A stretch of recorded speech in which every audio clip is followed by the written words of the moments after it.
Dr. Sanjay Deshmukh is a former Vice-Chancellor of Mumbai University.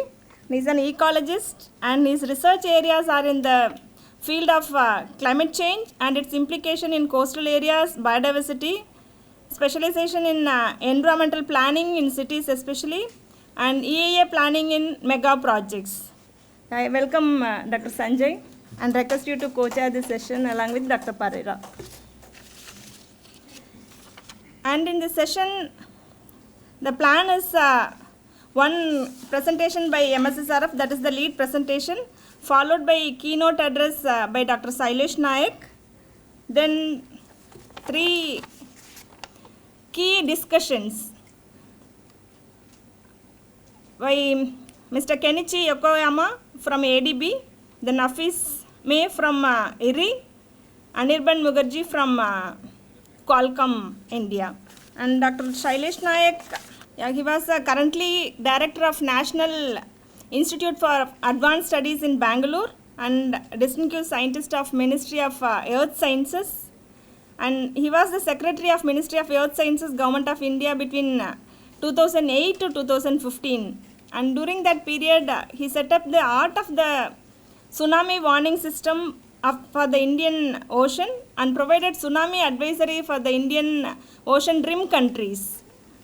And he pioneered applications of remote sensing to coastal and marine environments and developed products for coastal management and services for fishery and ocean state forecast. Welcome you, sir, for the session. And the key discussion, Mr. Kenichi Yokoyama. He is currently a country director, Asian Development Bank, and he joined ADB in 1989 and has served in several capacities. And prior to joining India Resident Mission in April 2017, he was a country director in Nepal Resident Mission.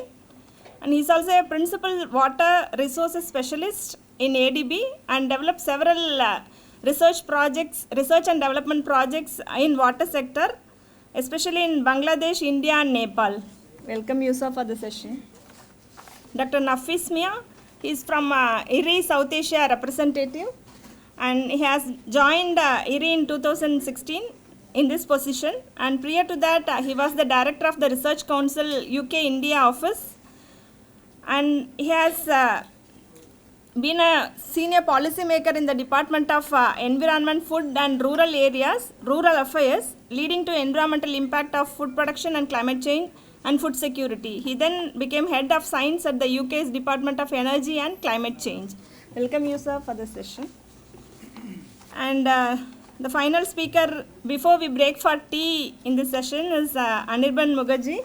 He's friend of MSSRF and he has been coordinating with us in implementing the Fisher Friend mobile application project, and he is a senior manager within Qualcomm Government Affairs Department based in New Delhi, and he manages Qualcomm's wireless reach initiatives in India and Southeast Asia.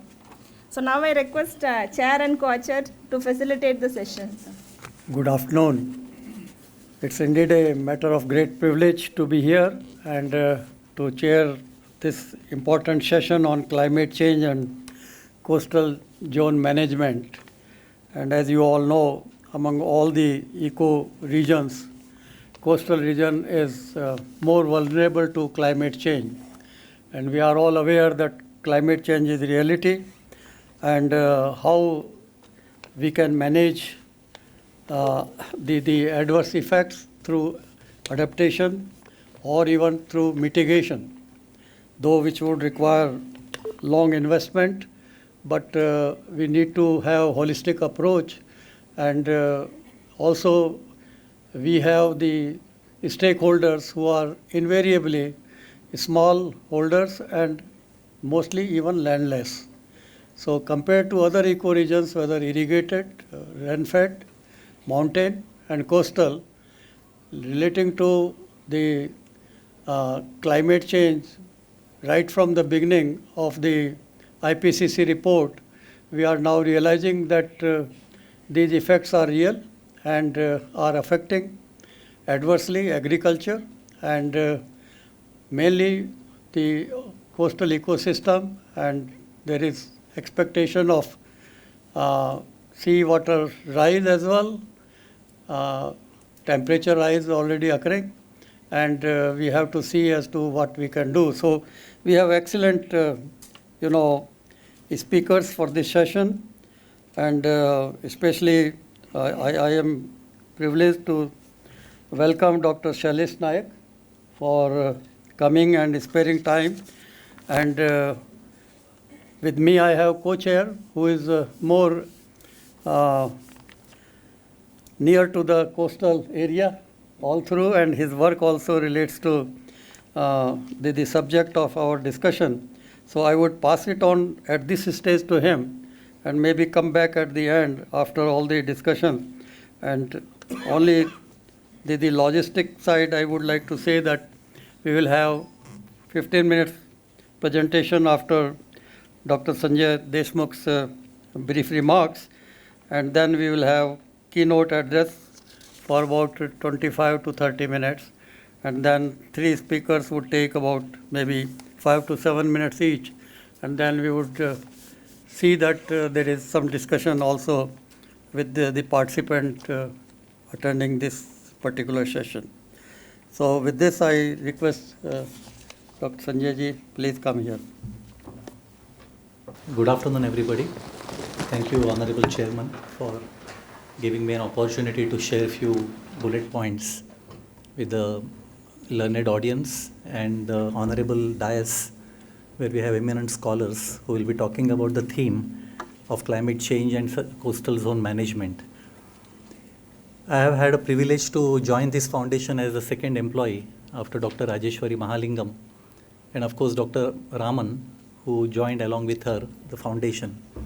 And a journey of 30 years of which I was part of for almost 5 years and a month.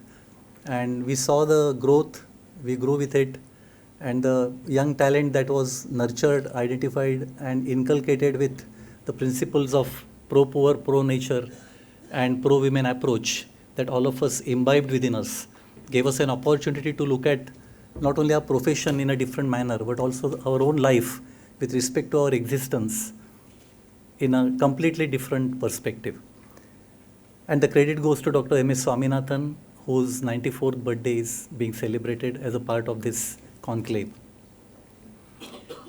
The climate change scenario has been there right from the evolution of man, and traditionally people have been able to adapt and adopt to the situations imposed by climate change scenario.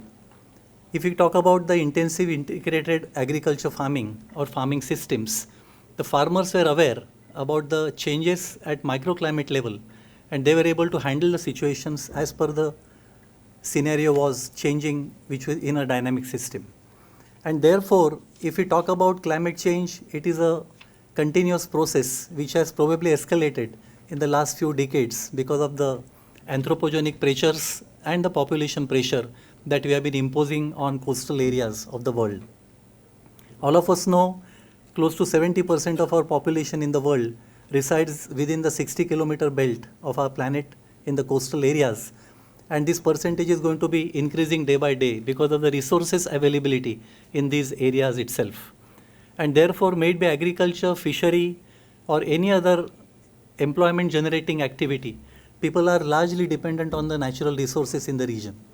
When Dr. Swaminathan conceived and coined the term called development of transgenic plants with respect to facing the climate change scenario, I was a young researcher in mid-80s. And that's when I met him, and he inspired me looking at the work that I was doing on mangroves in Mumbai, collecting seedlings from different parts of the state and developing a nursery of that and then planting them in the barren areas, looking at the ecological engineering. And he talked about these are the plants which have potential to withstand the salinity as well as the submergence of saline water. And they will have the candidate genes which can be transferred into different plants from the landward side, and we developed into transgenic plants for facing the climate change. And that was brought into reality by this foundation. I came in as a second employee, and we grew up to 165 scientists in the first 5 years. And some of our former executive directors, including Dr. Ajay Parida, Dr. Selvam, and now Dr. Anil Kumar, were the first generation entrant into the foundation. And we were able to achieve that goal of development of transgenic plants under the scenario, under the leadership of Dr. Ajay Parida. And we were able to transfer the genes into the rice, which was grown into the saline water, or actually in the sea water. So what I'm trying to highlight here is there are 6 bullet points which I want to just highlight in 2 minutes, and then we'll kickstart the discussions by the eminent speakers, and then maybe we'll be able to facilitate this discussion and come to a level where we'll be able to get some points which can be used for the next 30-year journey of MS Swaminathan Foundation. There are various methods by which we can look at the coastal zone management vis-a-vis climate change scenario. And the step 1 will be articulation of conservation goals and scope, wherein we'll have to ask a question of what do we really want to conserve, and who are the stakeholders, and also what do they care about. And of course the examples can be improve water quality of coastal tributaries, reduce the coastal flooding, conserve biodiversity, and so on. The second bullet point is identify conservation targets and their key supporting attributes. And there can be examples like ecologically significant areas such as unfragmented areas, biodiversity hotspots, or populations of a particular species. The third bullet point is identification of non-climate stressors and evaluate their impact on conservation targets. And there the question arises, what affects the viability of our targets? How intense or pervasive are these threats within our geographical areas? And one example can be residential or industrial development, or physical barriers such as dams, dikes, and culverts in the coastal areas, and other stressors such as pollution. The fourth point is identify climate stressors and evaluate their impact on conservation targets, where the examples can be changes in precipitation or in the magnitude of frequency of extreme weather conditions, or changes in temperature, that is temperature of air and water resulting in species shifts, relative sea level changes or fluctuations in the levels of water bodies, changes in water chemistry, that is coastal or ocean acidification.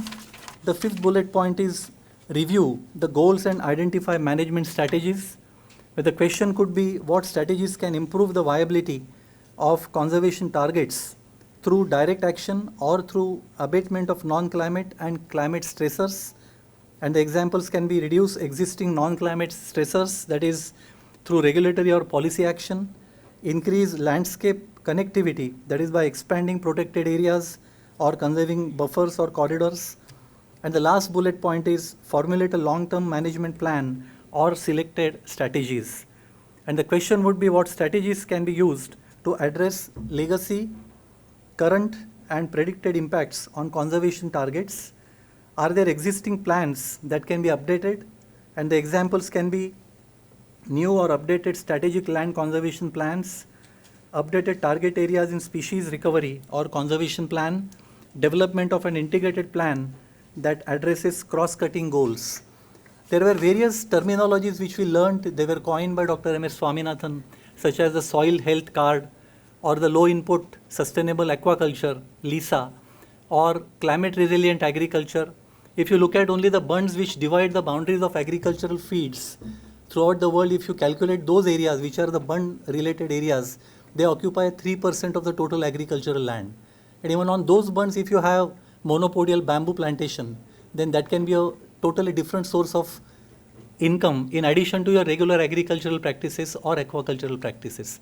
And therefore, the knowledge-based activities and intervention that we were able to devise during the last 30 years at MS Swaminathan Foundation, they have been truly path-breaking. And if we were working anywhere outside India, in any country of the developed world, then the work that was done here with respect to development of transgenic plant for overcoming the climate change scenario or overcoming the sea level rise would have been a very good candidate for Nobel Peace Prize or Nobel Prize for that matter. But nevertheless, I think we are getting into that. We will be able to show the leadership to the world through our research in years to come. And Dr. M.S. Swaminathan's foundation in the next 30 years of its vision will have a very strong component of coastal systems research.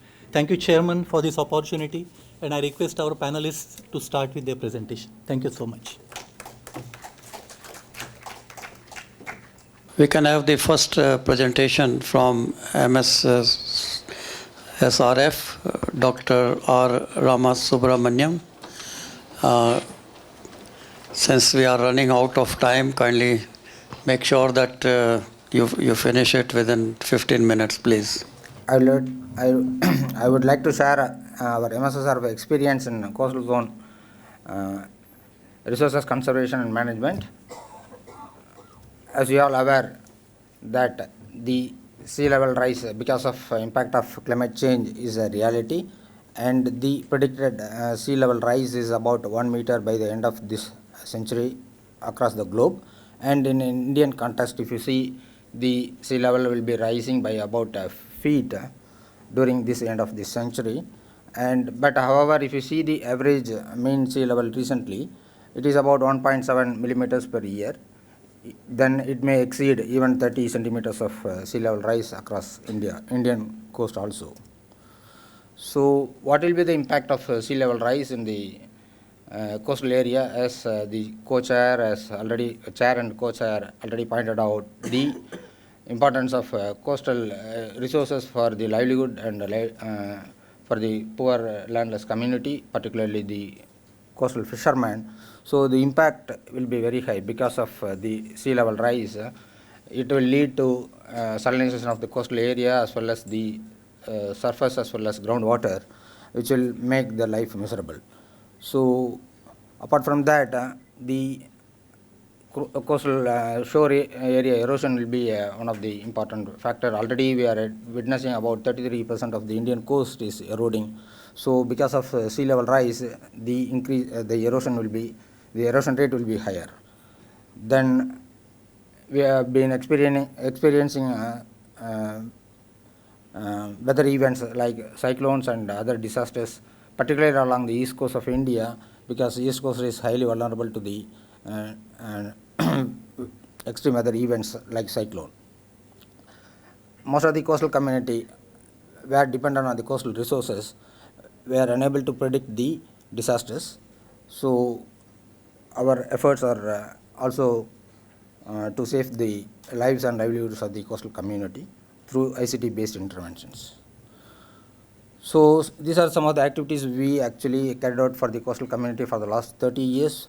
MSSRF is one of the leading institutes that has taken mangroves as the flagship program area 30 years before. So apart from that, biosol and agriculture, then diversification of livelihoods, that is mangrove ecosystem-based livelihoods we have taken up, and disaster risk reduction, and some research studies about how the mangroves acts as a sink for greenhouse gases or source for that.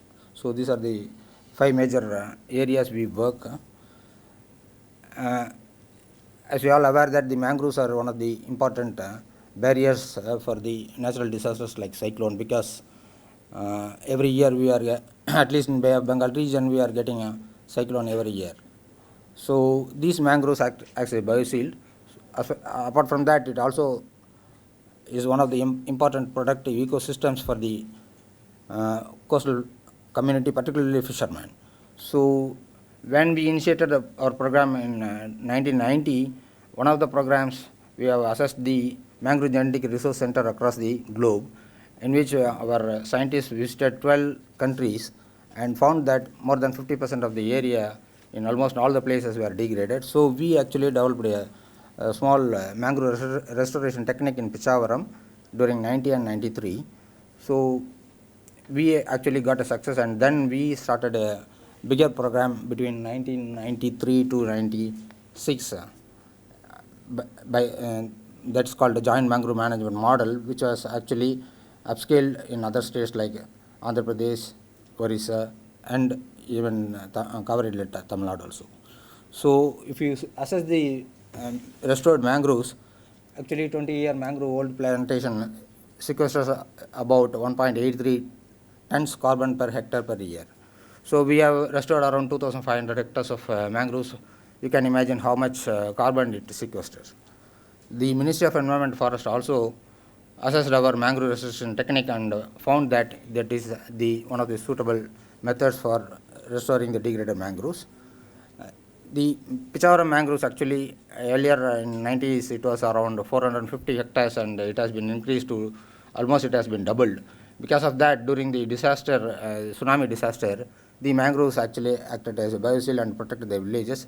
The work has been published in Science. Dr. Selvam is one of the lead authors in that paper. So this is the simple science-based technique we have followed.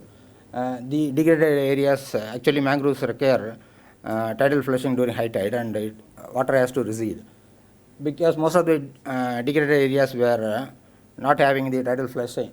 So because of that, those areas were degraded. We actually dug canals to restore the mangroves and planted the saplings with the involvement of community. So it has actually paid dividend and it has been a successful model. It has been replicated in Krishna as well as in Orissa. So if you can see the images of 1990 and 2018. Apart from MSSRF, the forest department also played a major role in restoring the mangroves. This is Pichavaram mangroves. If you see in 1988, it is about 450 hectares of mangroves, which has been almost doubled in 2017 due to conservation as well as restoration efforts. So coming to biosaline agriculture, in the coastal India, if you see about 1.2 million hectares of area is already saline, and because of sea level rise, the area will be further increased.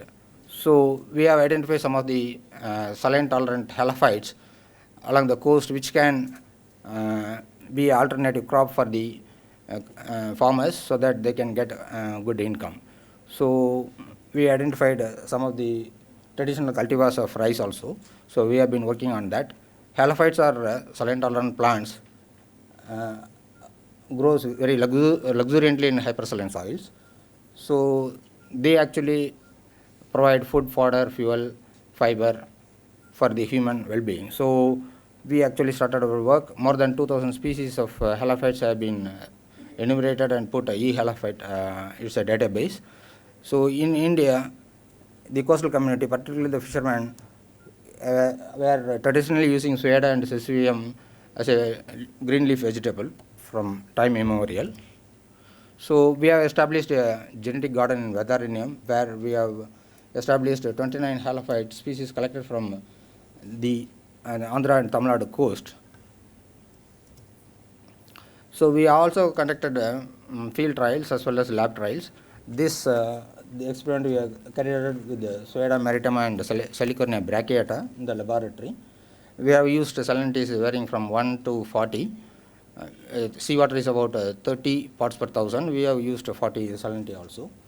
So maximum growth was observed between 18 and 10 parts per thousand.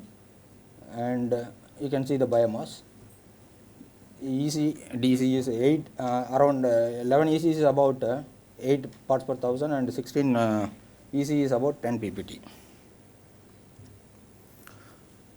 Apart from laboratory trials, we also tried biosaline farming in the halophyte in the saline soils near Nagapattinam. So we actually tried 3 species, Sueda maritima, Sesavium portulacastrum and Salicornia brachiata. These plants are able to produce more than 20 tons of biomass when irrigated with saline water. I won't go into details. You know the importance of the coastal zone, but what has happened is because of the various types of activities, the ports, the tourism, the ecosystems and all, the human tend to concentrate around the coast, and which also provided them livelihood, but at the same time, their activities also are harmful in many ways. Now, what I would like to do is how this climate change has started affecting our coastal system, our habitats, or shoreline, or biodiversity, marine fisheries, etc. One of the most important issue which we face when you want to see the change, that the historical data on the various habitat or the biodiversity is non-existent. What best we have is about satellite data, which is for the last 40 years, And that gives us indication that how the things have been changing. Also, when you want to see the impact of the climate change, it is very difficult to distinguish between the changes which are occurring because of the anthropogenic activities or because of some other activities or because of the climate change.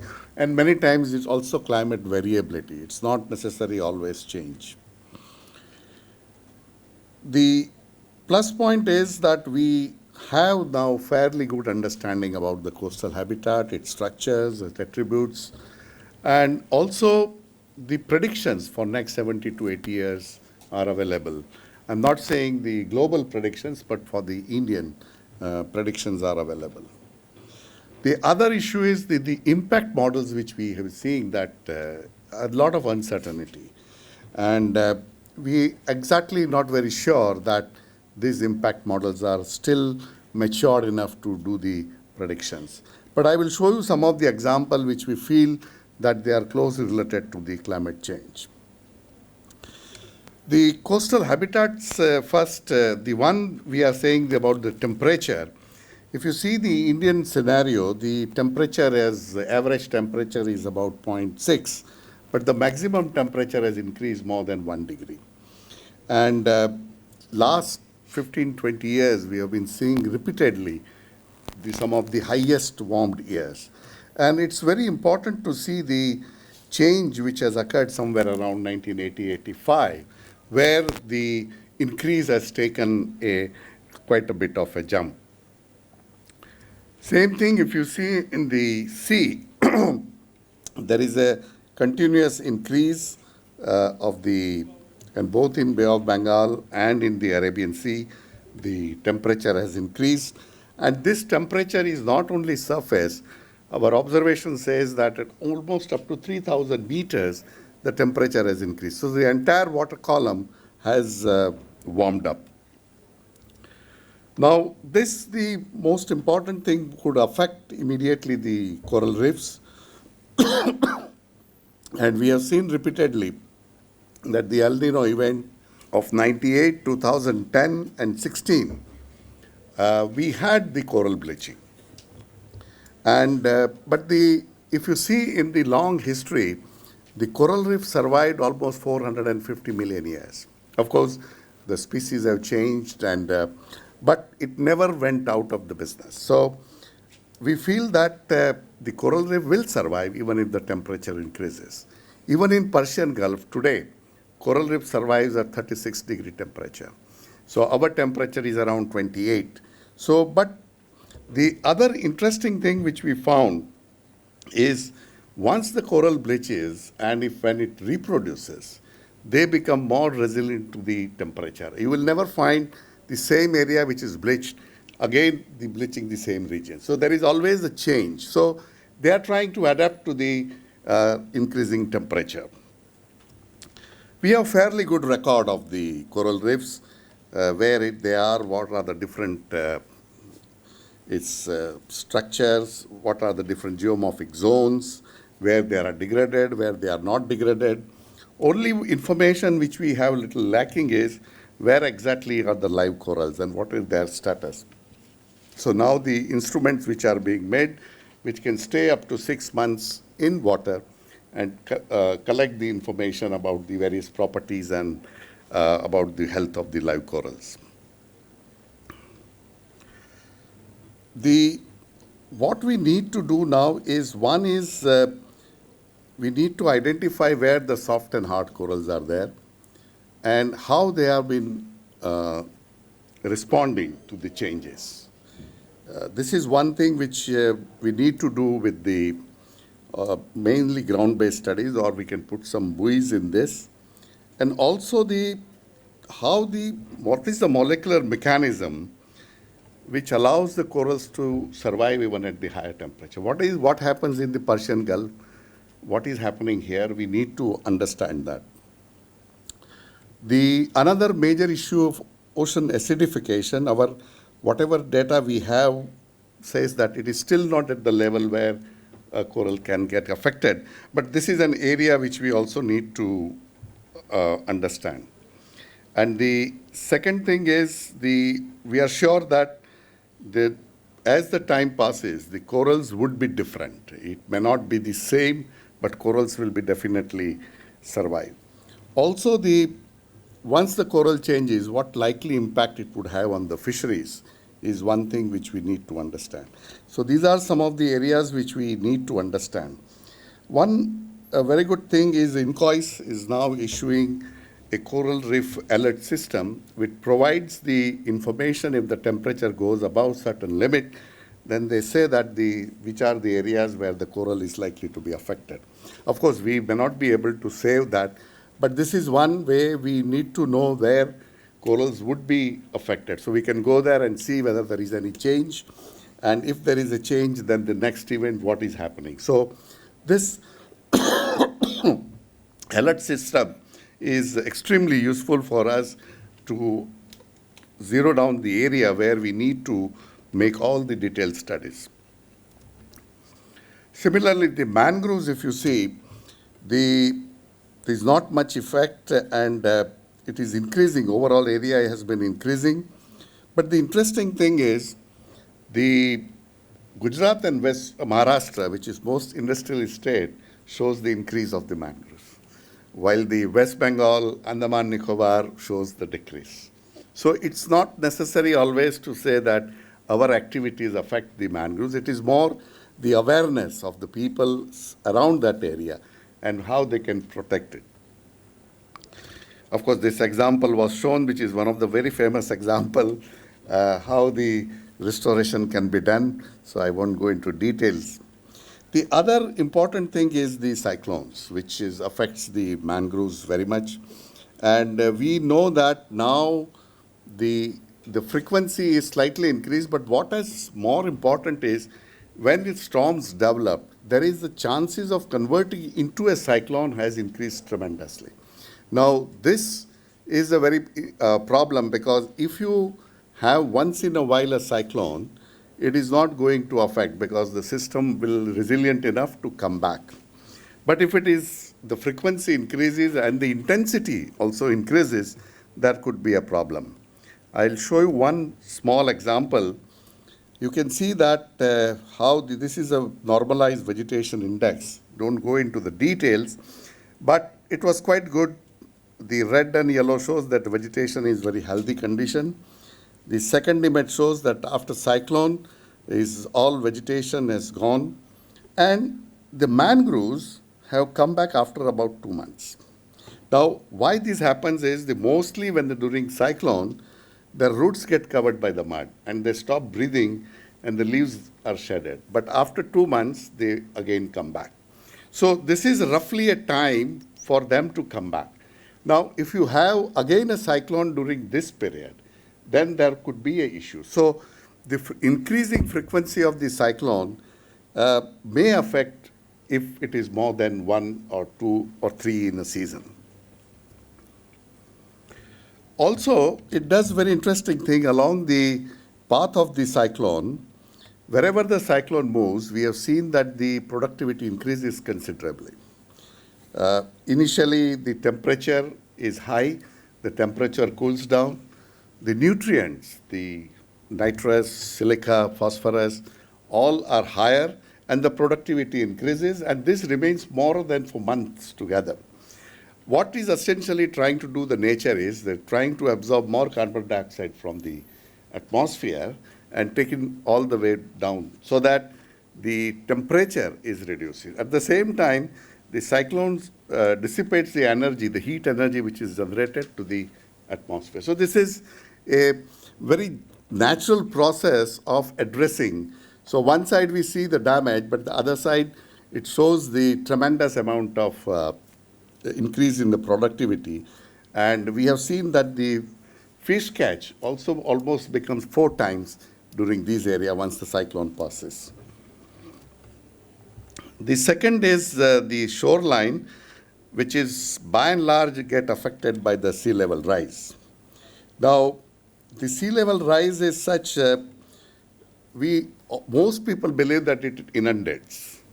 But it is, of course, it inundates, but more than that, it erodes the shoreline when it is a beach. If it is an estuary, the complete tidal structure changes and the estuaries tend to become much wider. So the changes which are going to happen with the sea level rise is not just inundation, but many more things. I can't go into the details of everything, but we should never say that it is going to inundate it. I have seen many maps prepared that one level rise of the sea, they have drawn the 1 meter contour and said these are the areas affected. The areas which are going to affect it will be much, much more than that. So we have to prepare very good models for this. One, if I can give you example of islands which you see in the estuaries, if the sea level is very slow, the islands are going to grow. But if it is going too fast, then the islands are going to disappear. So it is not that same effect would be there. It depends on what level the sea level is rising. So that is very important. The second is important is that in the estuary and the overall the coast, the entire sediment budget would get changed. And that would change the complete different configuration which we could see. Now, if you see in India, the sea level, I mean, if you see the IPCC report also, that they rose much higher than what happening to the other areas. Actually, it went up to almost 6 millimeter, while the average is around 1.5, 1.7. Now, we got intrigued by this because it cannot happen that in India you have suddenly this large. And our analysis found that there is a decadal variation with the sea level rise. So when you have such things, this also will impact how the coast is going to respond. And this is seen very clearly in Bay of Bengal, North Arabian Sea. And this, of course, has to do with the changing in the wind and the total hit budget of the area. So this is, it's very important that we understand the behavior of the sea level or any other things with a long-term data. Now, for that, the best thing is to do a continuous mapping of the shoreline. And now the National Coastal Research Center of Ministry of Earth Science, regularly, every year they do the shoreline change.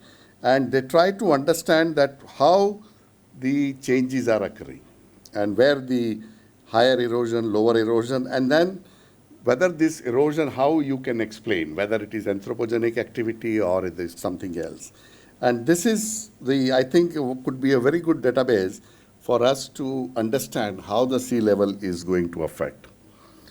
Also, this the other type of structures in Pondicherry, many of you know that the beach was lost, and we have put now the artificial reef, and the beach has been restored.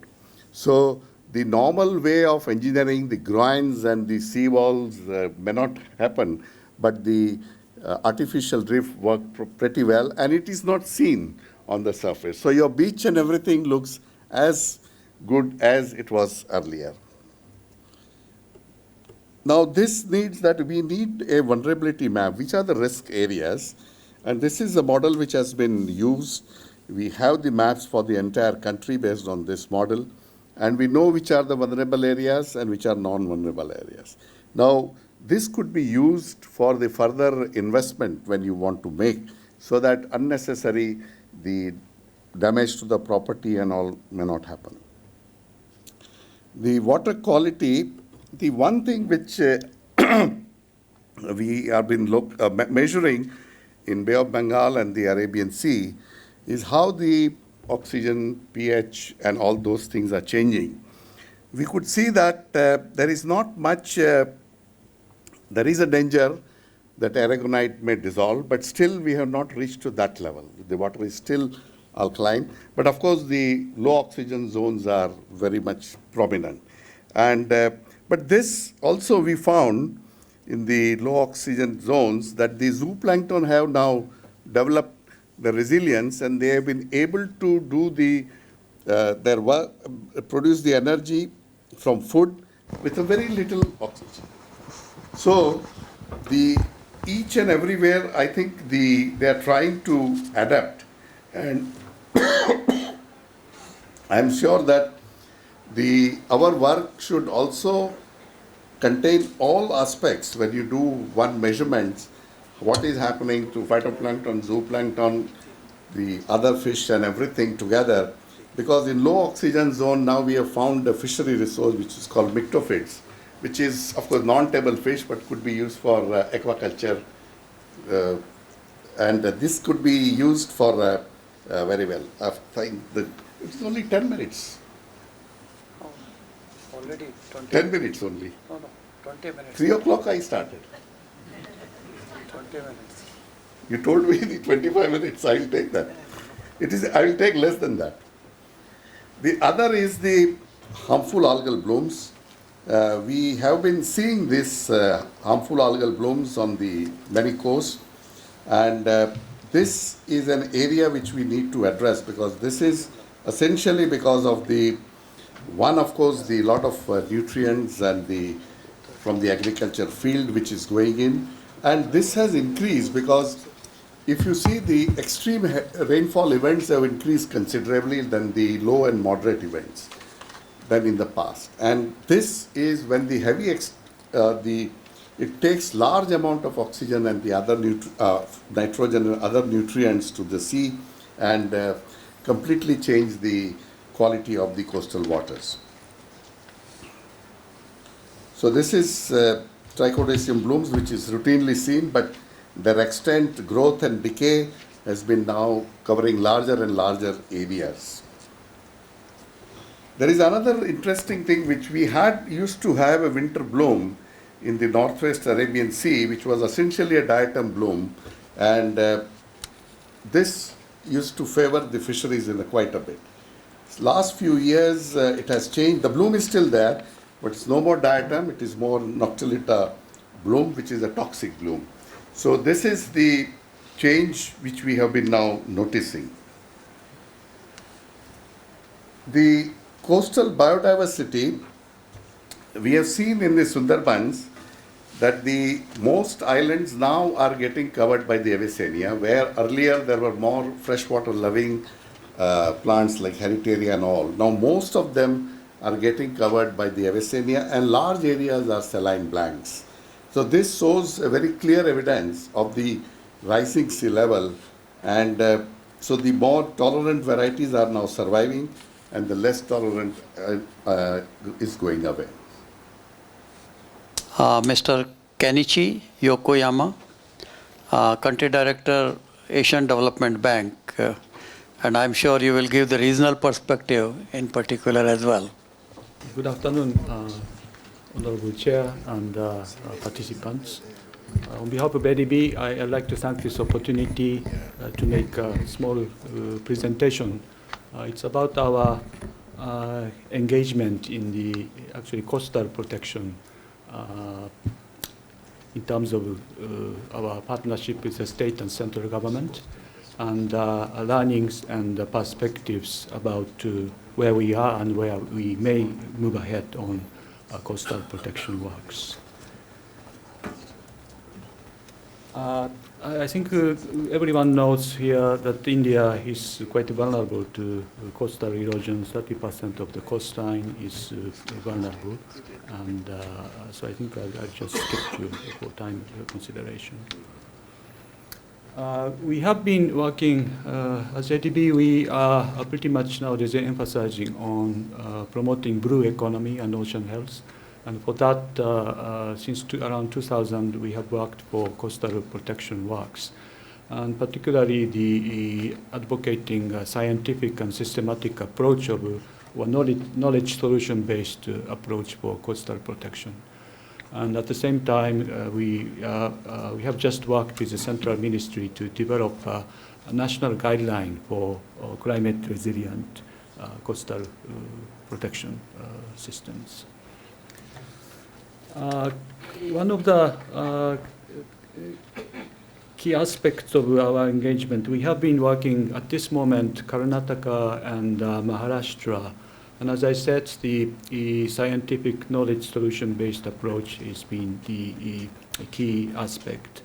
And so the key word is really departure from the conventional approach of just building seawalls, but more on we learn from the actual oceanic scenario or how the sediment is moving. And this is example of Karnataka Ula beach.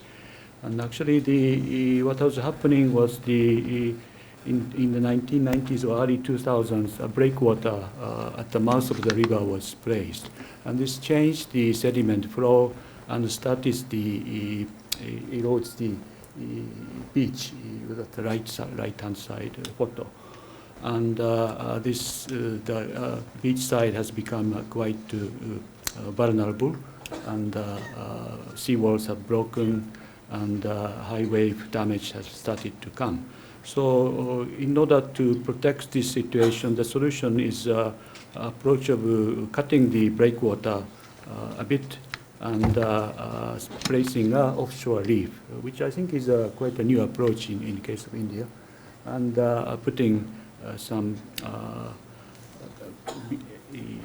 near-shore berms so the idea is really to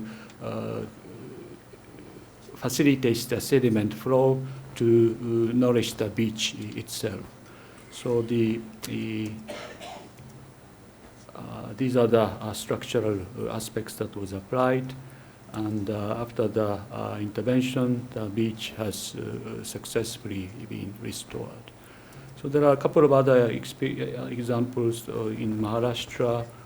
It's a photo showing Miria Bay using the geotextile geotubes. And after the placement, the beach started to nourish.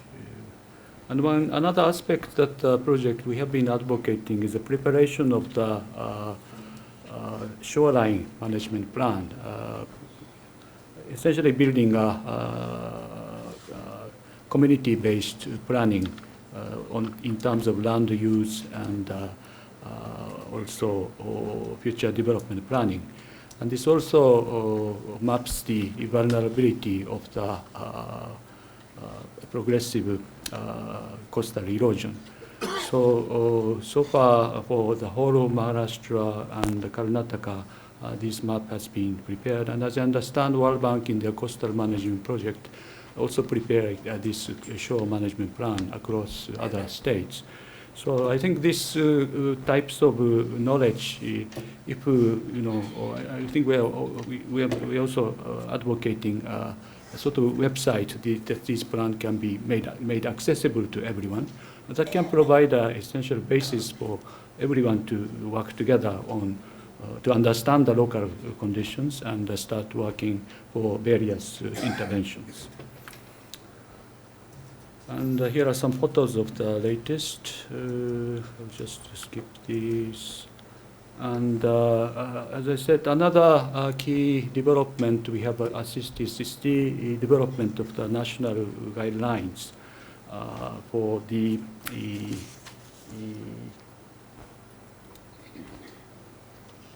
sort of integrated coastal protection systems. And these are some of the, listing out the challenges caused by the climate change, sea rise, the increased frequency of storms, and so on and so forth. And on this basis, so these are the, this is a photo of the potential sea rise. And this is a working arrangement for preparing the guidelines. And the guideline was prepared in the last 2 years and published last March. And this essentially looks at how the existing various regulations, say land planning, coastal zone management, environment, or mining, and so on, needs to be improved in terms of reflecting the impact of climate change. We noticed that many guidelines have not yet necessarily reflected those. So those are recommendations, and we work together for potential improvements for the existing regulations. Even the coastal zone management, not necessarily taking into account the potential change of the sea level, particular. So that is one aspect. Another is that the guideline somehow sort of suggests the more scientific approach of planning and implementing the coastal protection as well as associated livelihood activities. So as I said, shoreline management plan, once it is effectively reflecting the vulnerability aspects, can be used as a tool for integrated interventions for coastal zone management works. And so key aspects of the reflected in the guidelines are here. So there's a scope for improving guidelines. And also, I think a couple of issues, the importance of knowledge solution-based systematic approach. So this sets put scientific knowledge first, and also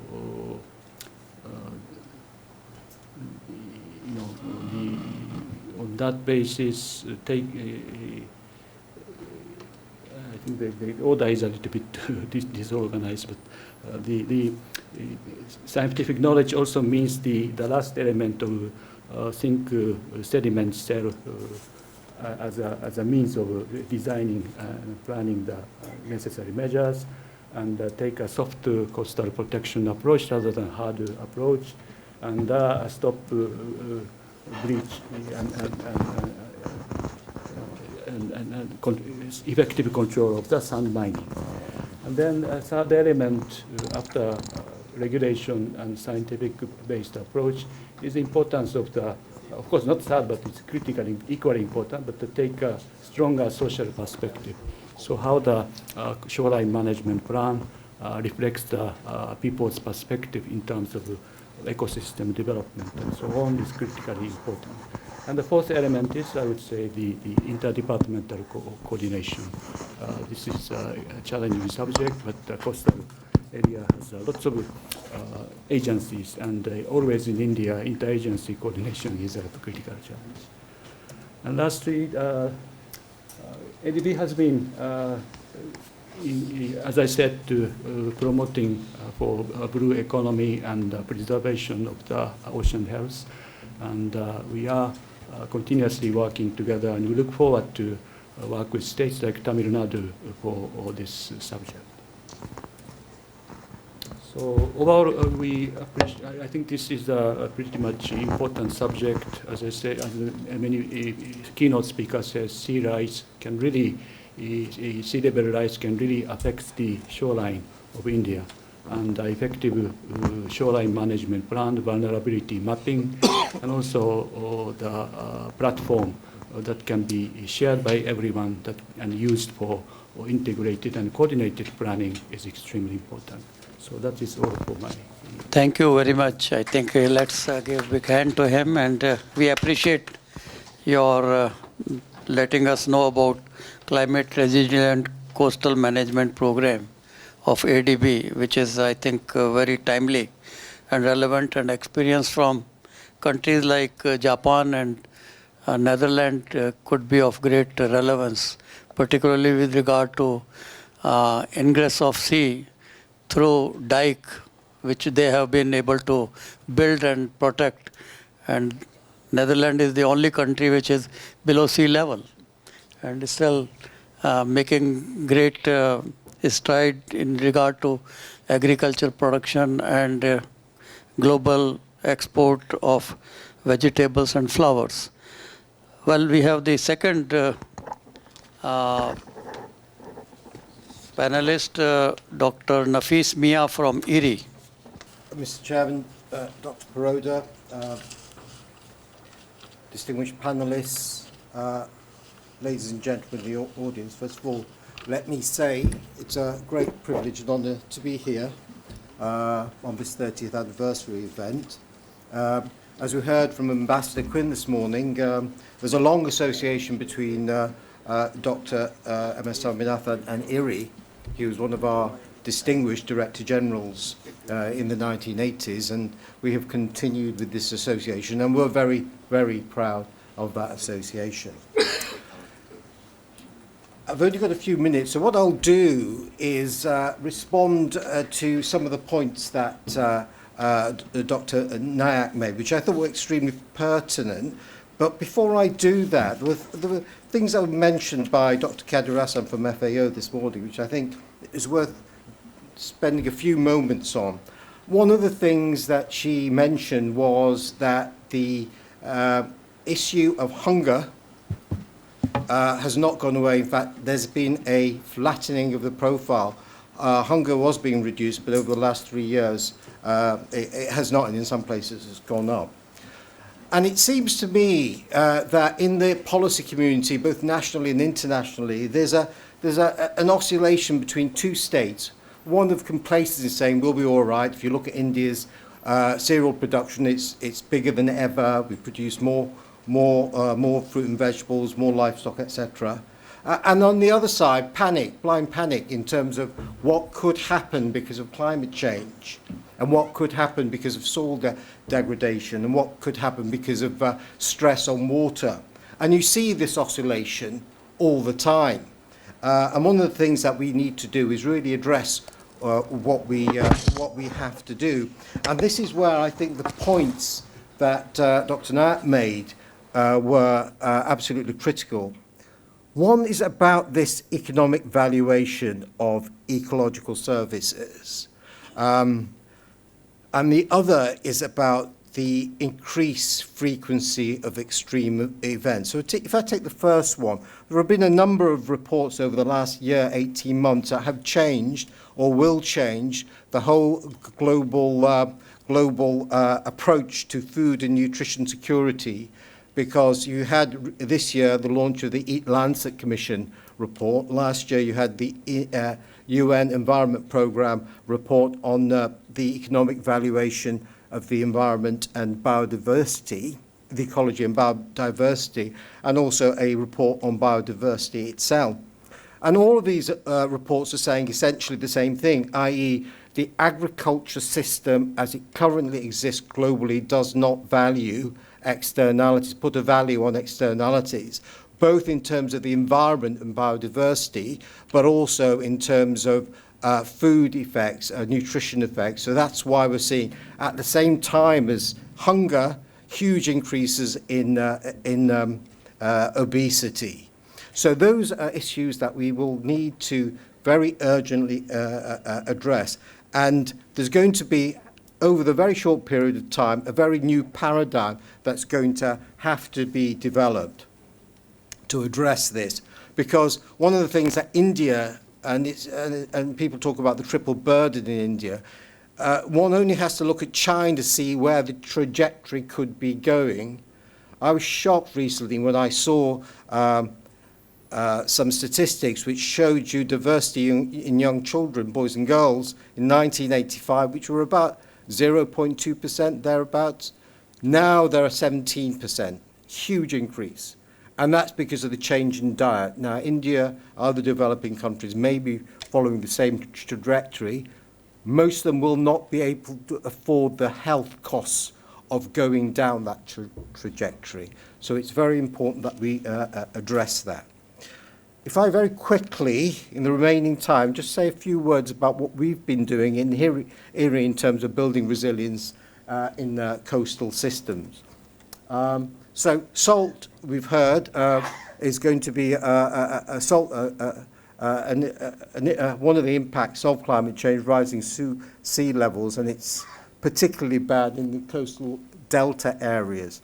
And what we've been doing is developing new varieties based on land races, using marker-assisted backcrossing and forward breeding. And you can see here the salt-tolerant variety on your left, Biridan 55, compared with a mega variety, Biridan 28. Here is in Bangladesh. Rice is very sensitive. Most rice varieties are very sensitive during seedling stage, but what we have done is develop varieties which are tolerant, salt tolerant up to 8 decisiemens per meter. Also at the reproductive state as well, and here again you see the comparison between a sensitive variety and a tolerant variety, Binadane, again in the south of Bangladesh. But it's not just new varieties, it's not just new genetics. This is work we've done in partnership with the Central Soil and Salinity Institute in Canning Town in West Bengal. And here we've used a variety that they've developed, Amal Mana, which is a tall variety which responds to stagnant flooding, which is also going to be a problem. And here we see, if you go from a farmer use for a traditional farmer variety with farmer management practices to improved management, you see a significant increase in productivity. If you go to farmer management with an improved variety, you see an even bigger increase. So with management, you get an increase. With management and genetics, or genetics, you get an increase. But if you use them both together, you get a very, very substantial increase. Now, the word sustainable intensification sometimes is seen as not in keeping with some of the ideas that people have that intensification in itself is becoming a bad word. But given that the world population is going to increase significantly, and India will be the most populous country in the world very shortly, it's really important that we do find ways to increase productivity as well as diversity.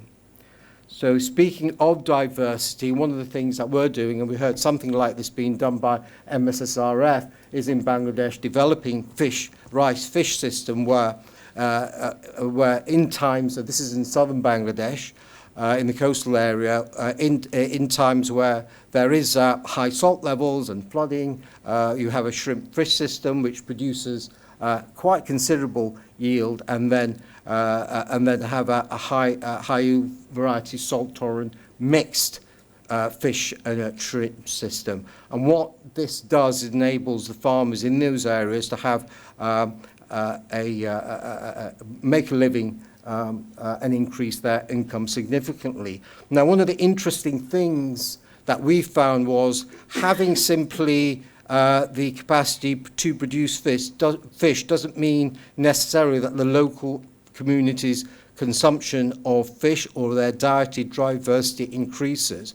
We had to do further work in educating women and others in the local community to get the messages about diet as well.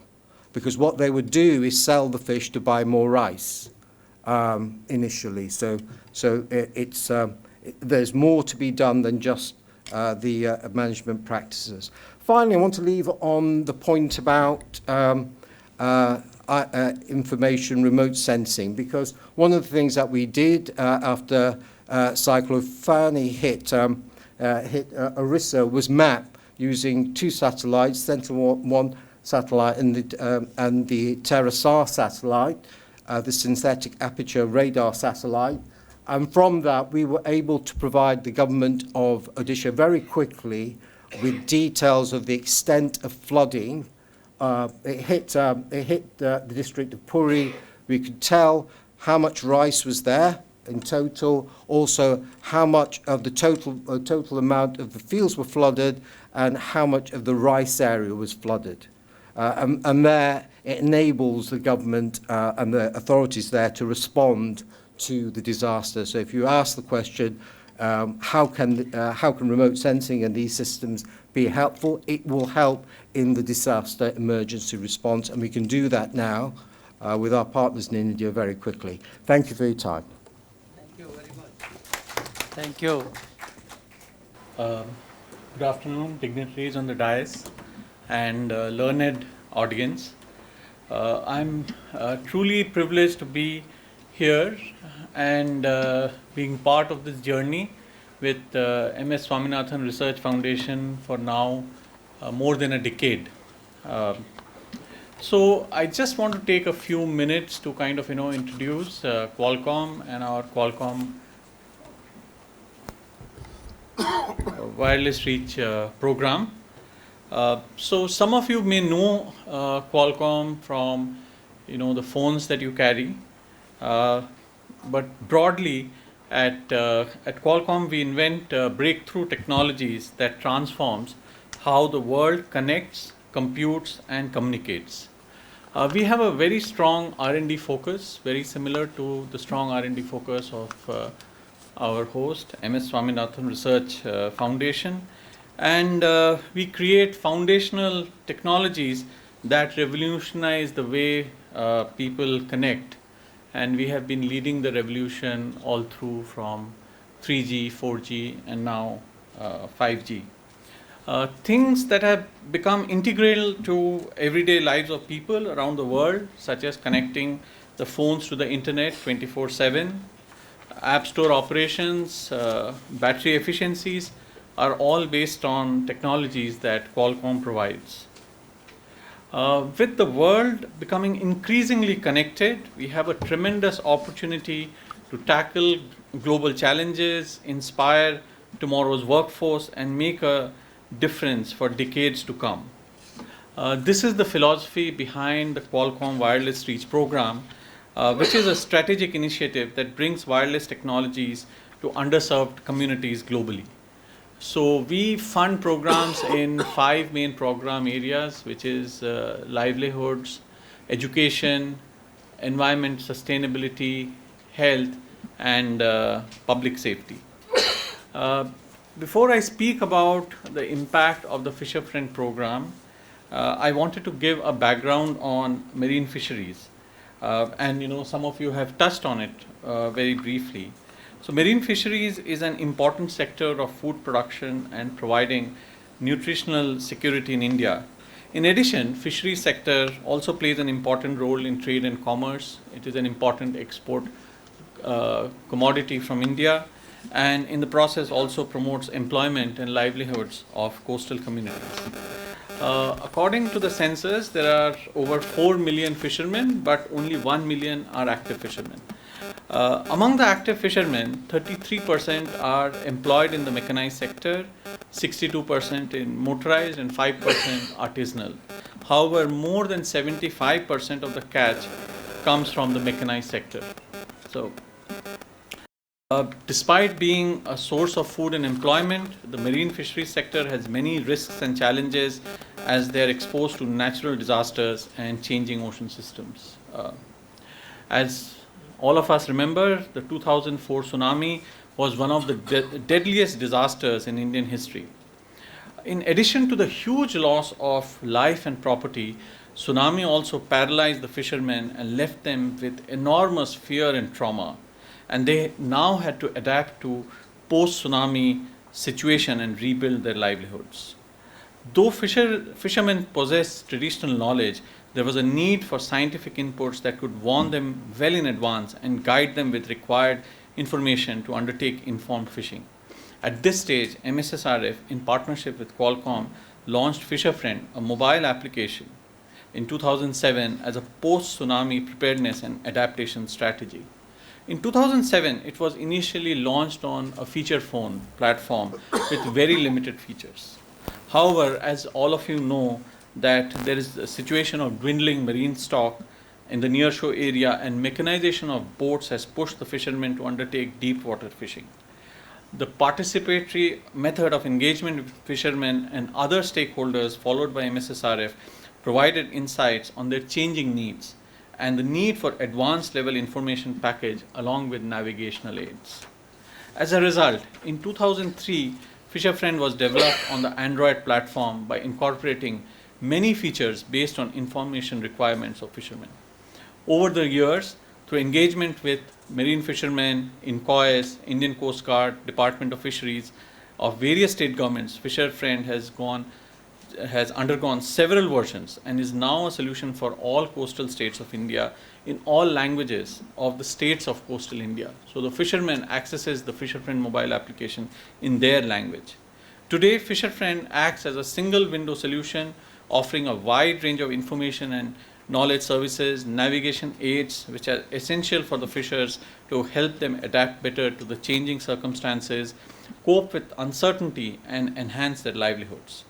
Fishermen can now undertake informed decision making for informed fishing.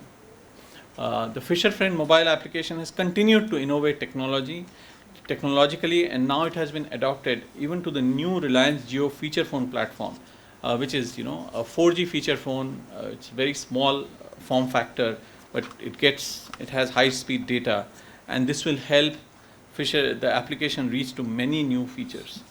I have spoken briefly of the various features of the Fisher Friend application, and my colleague has actually shown the slides, so I'll not go over it. There are about 20 features which provides all the information.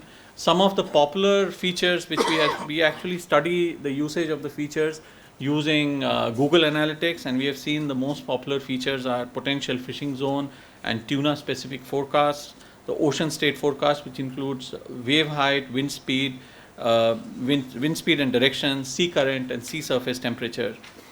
This we get, the first two we get from Inquires.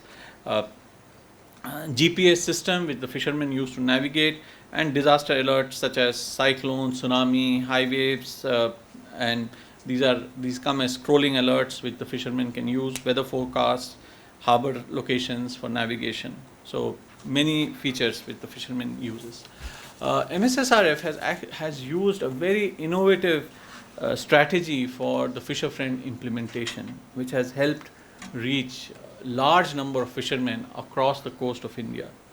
One of the most important strategies has been that the Fisher Friend is embedded within the Fish for All Center under the program area of Coastal Systems Research. We have heard today about this, and in 2004, after the 2004 tsunami, MSSRF set up the Fish for All Research and Training Center at Pumpuhar in Nagapattinam district. Professor Swaminathan also mentioned this, and it was mentioned a couple of times in the inaugural session. Embedding the Fisher Friend within the Fish for All Training Center has been a strategic move which will lead to the long-term sustainability of the Fisher Friend. The other very important strategy has been this deep engagement with the Indian National Center for Ocean Information Services, and we have two distinguished speakers from there. This partnership started in 2005 and was aimed at building the capacities of coastal fishermen of India by promoting the use of knowledge services of inquiries such as ocean state forecast and potential fishing zone and disaster alerts.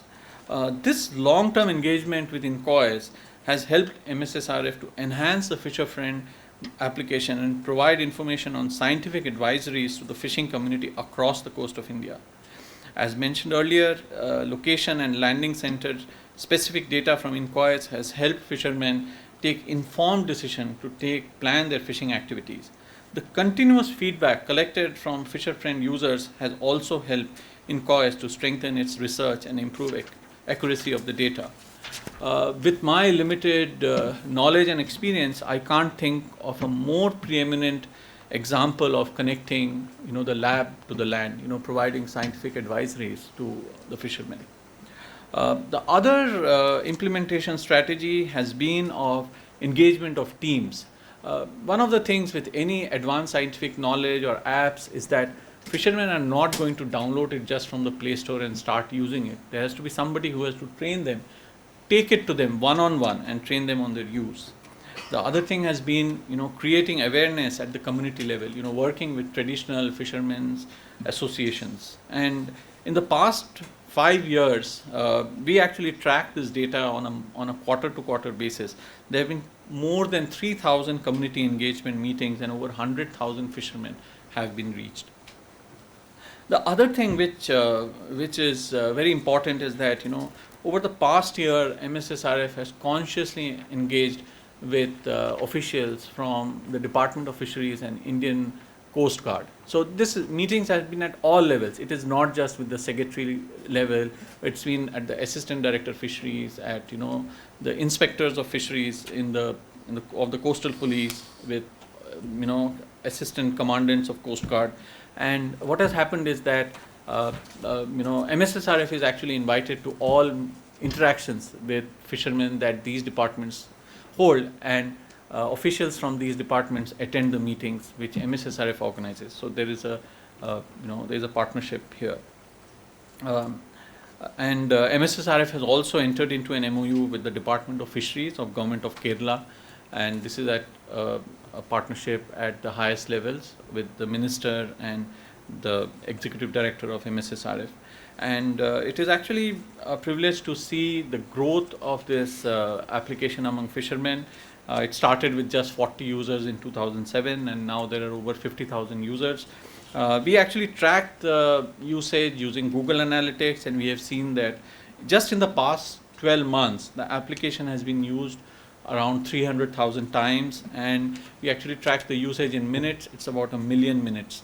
The top states are Tamil Nadu, Andhra Pradesh, Kerala, and Puducherry, and Tamil Nadu is actually the largest. It has about 47% of the usage is in Tamil Nadu.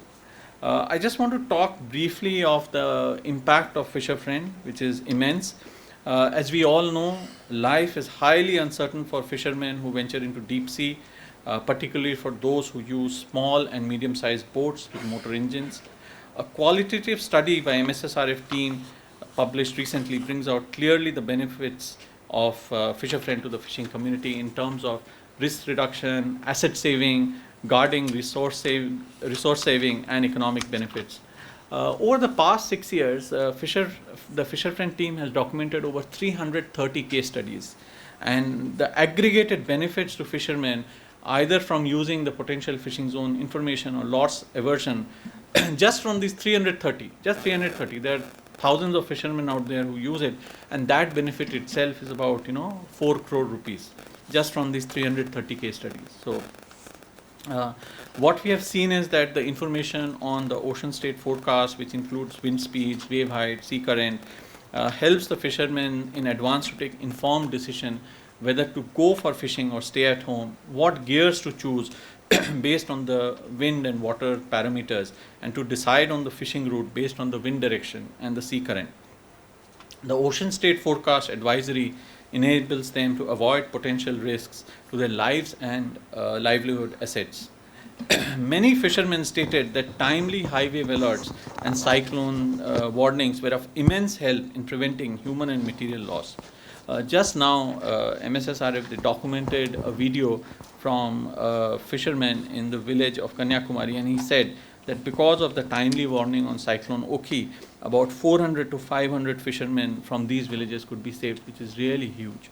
The potential fishing zone information has many benefits, including, I'll take 2 minutes, including, going to the shortest route of the potential fishing zone, reducing the, the time at sea. Thus, in addition to economic benefits of getting, of harvesting this fish, it also reduces the cost of fishing. Very quickly, I want to talk about the environmental impact. So, MSSRF conducted a study among fishermen of Gilakalvindi village in Krishna, and they said that the PFZ information disseminated through the app facilitates pelagic fish sole harvest, which has motivated many to move their fishing method from bottom trawling to pelagic fishing. So, we have seen from my brief, talk that Fisher Friend has already demonstrated that advanced wireless technologies can improve people's lives. We are seeing my previous distinguished speakers have spoken about many challenges to fishermen. One is that, some of you may have read that actually the total marine fish landings in the country has reduced this year. So it is 3.49 million tons in 2018 compared to 3.83 million tons. And one of the reasons also could be, the number of reduction in fishing days because of cyclonic storms. So Fisher Friend can actually play a role in improving, livelihoods by both giving warnings of cyclones and also, kind of this better dissemination of potential fishing zone data, which can improve fish landings. So I will close by saying that to To increase the reach of Fisher Friend, MSSRF seeks supports of all stakeholders, including state governments, NGOs working in fisheries sector, and the existing central and state-specific initiatives in the domains of Digital India, Blue Revolution, Climate Smart Fishing can be integrated with Fisher Friend, and thereby Fisher Friend can actually help in achieving these goals. I'm very confident that Fisher Friend will continue to benefit fishermen by saving their lives and improving their incomes, and MSSRF has a great plan to implement this program, and I wish it all success. Thank you. I think I appreciate your intervention in terms of knowledge sharing, which is so important, and the way there is interface and the information that is being provided. Dr. Nayak also highlighted about knowledge sharing, and fortunate we were to hear from him that we have enough knowledge, but not reaching to the end user, which is our challenge. So how can we take benefit of this ICT and the revolution which is taking place, and the knowledge that is there with the various institutions can reach. Anyhow, since these panelists would not be again back on the stage, any question or any comment before we break for tea? Maybe we can take one or two if you have any. We would request, of course, Dr. Shailesh Nayak to be with us in the remaining session also, being our lead speaker for final session. The question is about, you mentioned in your lectures something like 50 different land races. So also Nafees Meah mentioned it, a similar thing in his talk. I want to know, in terms of the authority we now have in India for protection of farmers' varieties, and then giving them the benefit share part on anything that comes out as a result of using them, I request that you as well as IRRI take that initiative in place, although protection does not necessarily mean you have to make a commercialization principle of taking royalty from everyone. But the returns from whatever you do, even in public sector, can go back to the community. And land race is owned by a community, not by a farmer. So that has to be given a priority. Well, that's the only way by which those farmers who conserved it will get some returns. So that is a very good sustainability viewpoint of those genes for further usage. Thank you. Yes, thank you so much. Dr. Nayak, towards your presentation, you referred to 3 systems. But these 3 systems, how do we rethink the systems themselves, both scientifically as well as socially? One great challenge is to rethink systems vis-a-vis a systemized systems and a kind of creative chaos. And secondly, in terms of human systems, as you yourself pointed out, we need to do much more work on that. So how do we really initiate processes of learning and co-learning? My quick query to Dr. Meah is, you very insightfully mentioned about the challenge of making a bridge or balance between intensification and diversity. And could you please elaborate that, further dimensions of this creative process of making balance between intensification and diversity? Thank you very much. I think what I have tried to put it is a very simple way of trying to do, but it is not going to be that simple when you want to really integrate the different systems. But we have started one thing, which is you can take one activity and see the possible impact on the system. If I take an example of a mining, if we say, the mining generates lots of dust and the surrounding area will be covered by the dust, which we could see that whether there is any change in photosynthesis, and if there is a change in the photosynthesis will lead to the health of the vegetation and the animals which are dependent on that and all. So we need to quantify this. Actually, we know that what it happens, but exactly what happens we don't know. And this will happen different in different seasons, different. So we have to pick up one and then see on the impact of, say, vegetation. We build that model, and as we learn more, we can introduce the complexities. See, that is why the all impact models today are not able to give any correct what likely to happen. So we need a large data, which is, say, at least 30, 40 years, and we see that how we can build upon it.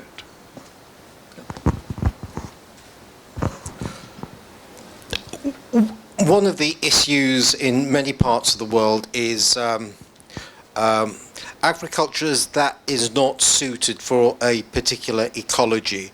You can see that in India, in places where rice is grown, where any sensible person looking at it in terms of its ecology, overall ecology, would say this is not a good place to grow rice, or for that matter, plantations, bananas, which I've seen in Karnataka, which absolutely make no sense given the water stress there. So one dimension is designing an agricultural system that is in keeping with the local ecology, and not just destroying it by introducing new crop varieties or new cropping systems that are completely out with it. And that requires an understanding of the political economy of the farmers and the various structures in place for governance. The other dimension is, if you, there was a mention earlier on about bunds, and a very simple approach might be to say, if you remove bonds between smallholders, you make free quite a lot of land which you can then cultivate. But I would suggest that's too simple a perspective. These bonds are areas where there could be areas of biodiversity.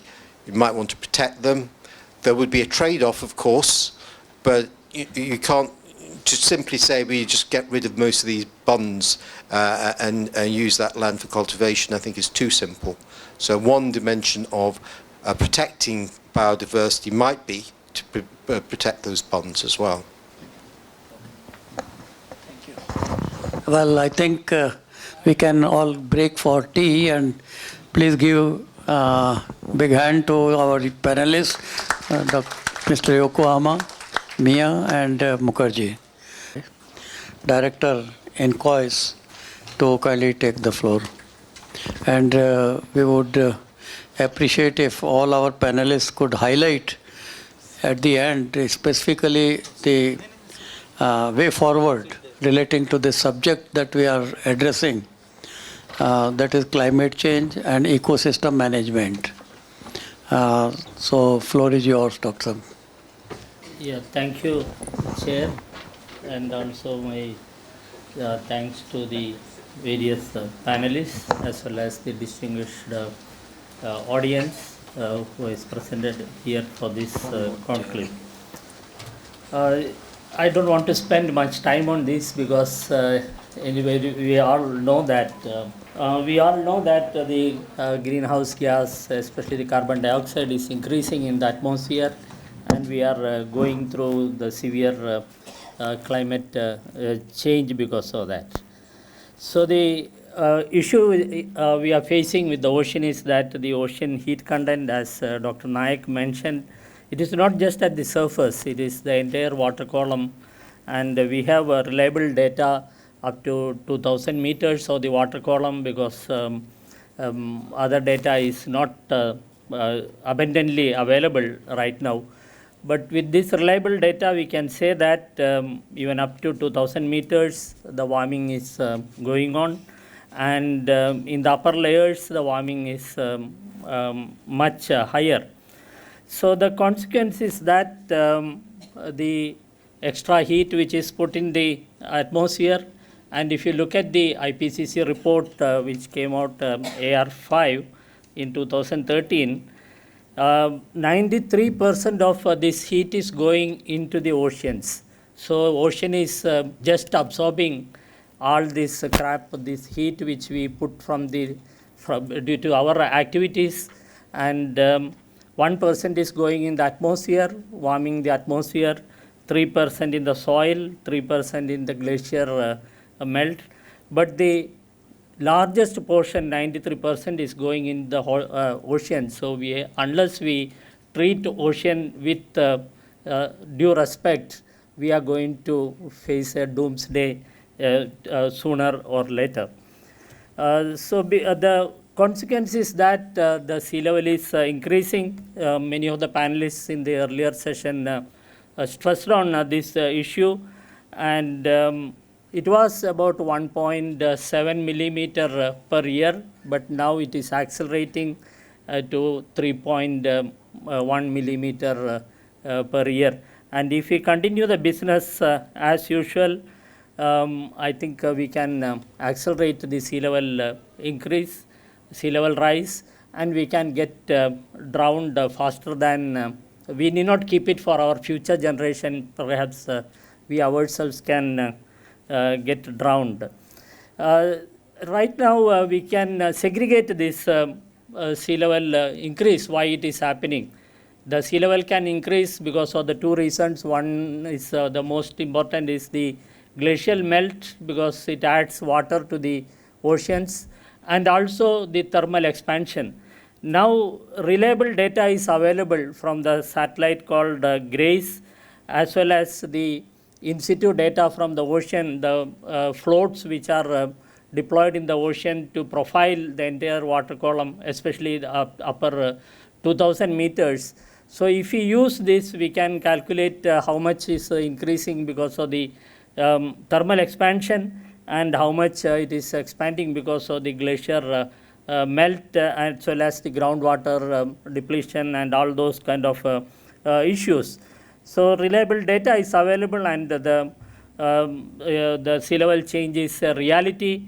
But the issue is that the sea level change is not uniform. It is not that the entire ocean is rising at the same rate. For example, if you see the Bay of Bengal and Arabian Sea, Bay of Bengal is under much heavier, much serious threat, because the Bay of Bengal, the sea level rise is at a much faster rate than that is happening on the Arabian Sea. So East Coast is more vulnerable due to the sea level rise.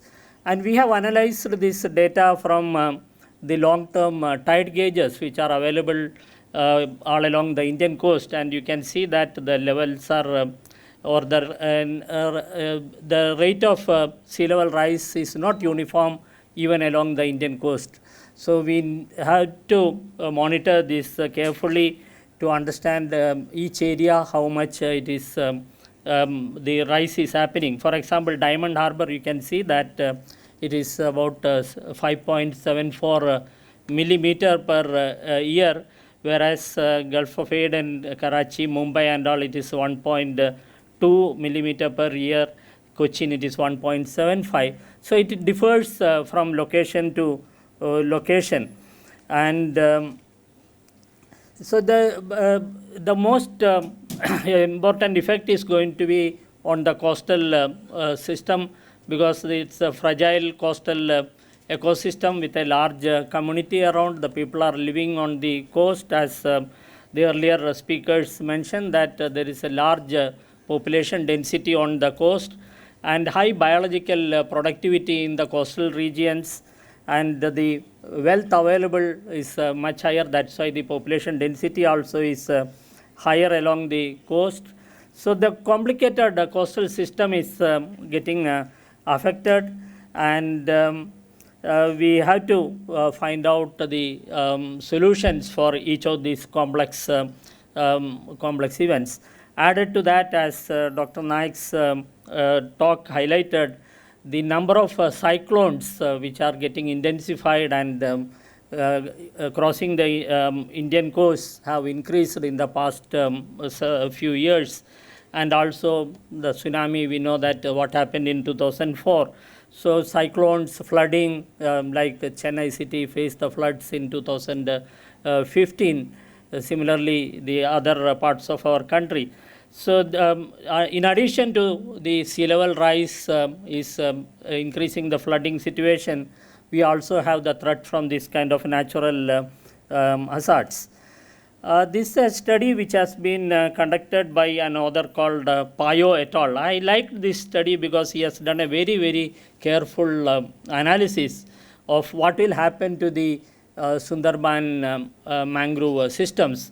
I feel that we should conduct similar serious studies for our mangrove systems using the data as well as the models, and he clearly indicates if the sea level varies to certain whatever different levels, how the mangrove is going to get destructed as well as it can get recreated, as the earlier speakers said.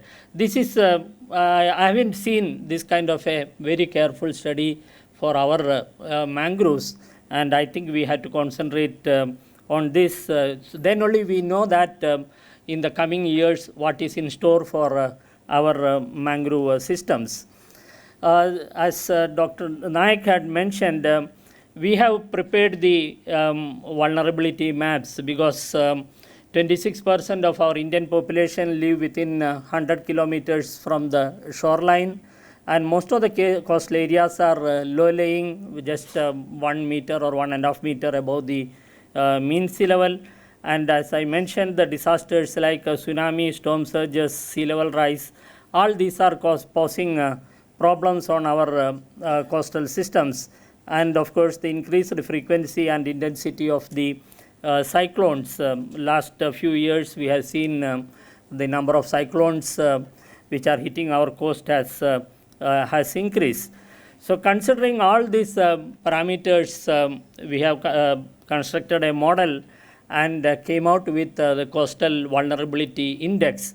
So this index just tells us, because of all these reasons, how vulnerable is our coast and which are those stretches which are more vulnerable and which are less vulnerable.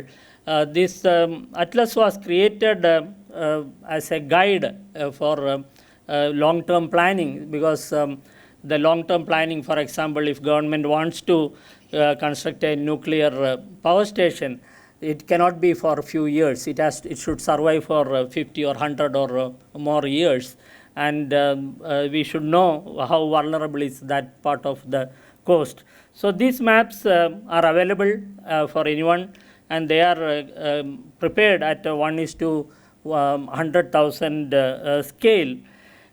These are some of the sample maps which indicates highly vulnerable, medium vulnerable, or low vulnerable the coast is. For every state of India, we have constructed these maps and they are available. But they only tell an index how vulnerable the coast is. So to go further, we prepared the multi-hazard vulnerability assessment. That means the coast is vulnerable, okay, but can I move little inside? If I construct other side of the road, am I safe? So to do that assessment, we have constructed this multi-hazard vulnerability assessment using this kind of a model. I don't want to spend much time because the chairman will be sounding the bell again. So we have constructed these maps at 1:25,000 scale, much higher resolution than the vulnerability index maps, and these maps are available for the entire coast of India. And more important is that for this vulnerability maps, we have used the very accurate topographic data. We requested NRSC of ISRO to fly their ALTM all along the coast and generate very accurate topography of the entire coastline. So up to 2 kilometer stretch, the ALTM data is available at 5 meter horizontal resolution, and 30 centimeter plus or minus 30 centimeter is its accuracy. And beyond 2 kilometer up to 20 kilometer, we have made use of CARTO DTM data, again from ISRO satellite. Of course, its resolution is 10 meter and the vertical accuracy is a little lesser. But it is inside the coast. But at the coast, we have now very accurate data from the ALTM this, and we have prepared these maps. These are just the sample maps of multi-hazard vulnerability.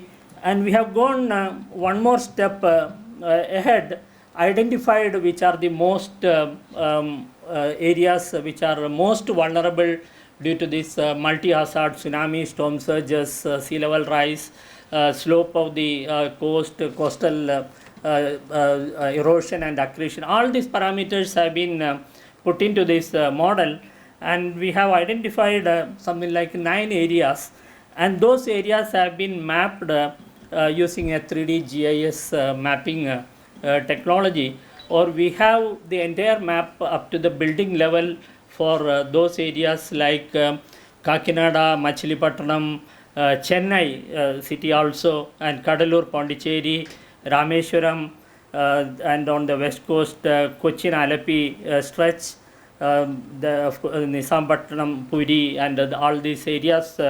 We have prepared very high resolution maps, and this is a sort of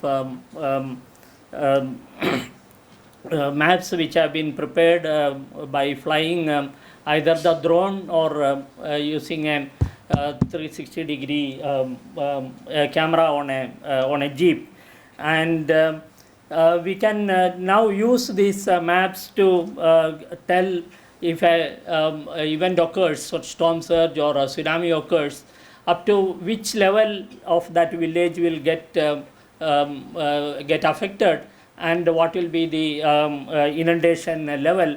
So the disaster managers can take appropriate decisions based on that that kind of information, and these entire maps are available on a 3D visualization system, so that you can get the feel. You can just as if you are walking through the city, you can get the feel for that, and you can identify the buildings which are the buildings which are most vulnerable.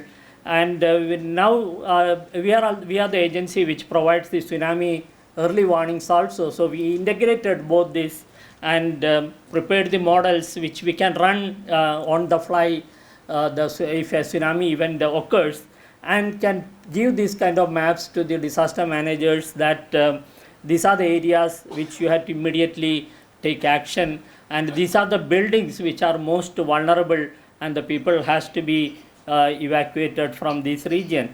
So we can run the model and prepare and provide these kind of maps with for that particular tsunami or storm surge, what will be the extent of inundation and what would be the level of inundation, and this kind, and also those building data is available with us. We know what kind of buildings are they, whether they are Paka buildings or concrete buildings. Depending on that, we can also tell these are most vulnerable and these are low vulnerable. So this is the kind of work which we have done so that our coasts should become safer, and people should not lose their life like what happened in 2004 tsunami. Thank you very much. Thank you very much, Dr. Shenoy. I appreciate very much this comprehensive presentation and excellent information that is available on vulnerability. Now we have a second presentation by Dr. P.G. Divakar. Today the advantages of the INSAT system is that you are able to make a very accurate prediction on the landfall and the extent of inundation that possibly would happen. So it helps in a better disaster management today. So IMD is able to use this particular system very effectively and helps in a big way, particularly as far as human lives are concerned. This is one particular part of the system, but at the same time we work very closely with INCOIS, the Ministry of Earth Sciences, particularly on various other fronts. It could be various parameters related to the ocean system, the ocean parameters. In addition to that, the potential fishing zones and various other things, particularly the OceanSat, the satellite. We have already gone through the OceanSat 1 and OceanSat 2. We are getting into the third generation of OceanSat, which possibly will be a better solution for us. We have worked very closely with INCOIS and others to design this particular system. So this possibly would give you directly the information on the potential fish forecast, because it will be able to give us the sea surface temperature as well as the chlorophyll information, which is of high value. So we plan to build such satellite systems which will be of great relevance for institutions like INCOIS, so that we work very closely with them as well as with IMD, so that both the weather as well as the ocean systems use our systems or use our satellites in a big way. This is one part of the story, but the other part is I just would like to refer to Calcom presentation in the initial in the previous session. We have come out with a mobile app which uses the Navik GPS constellation. We have our own GPS today, which not only has the location information that can be given to the fishermen who are particularly in the deep sea. Even if you are 80 nautical miles into the sea or 100 kilometers into the sea or beyond, it is possible for us to reach that person. This is very, very important, and we have been able to build a system, and it is already out in the sea. For example, Kerala and Tamil Nadu, more than 200 devices have been given out and being used.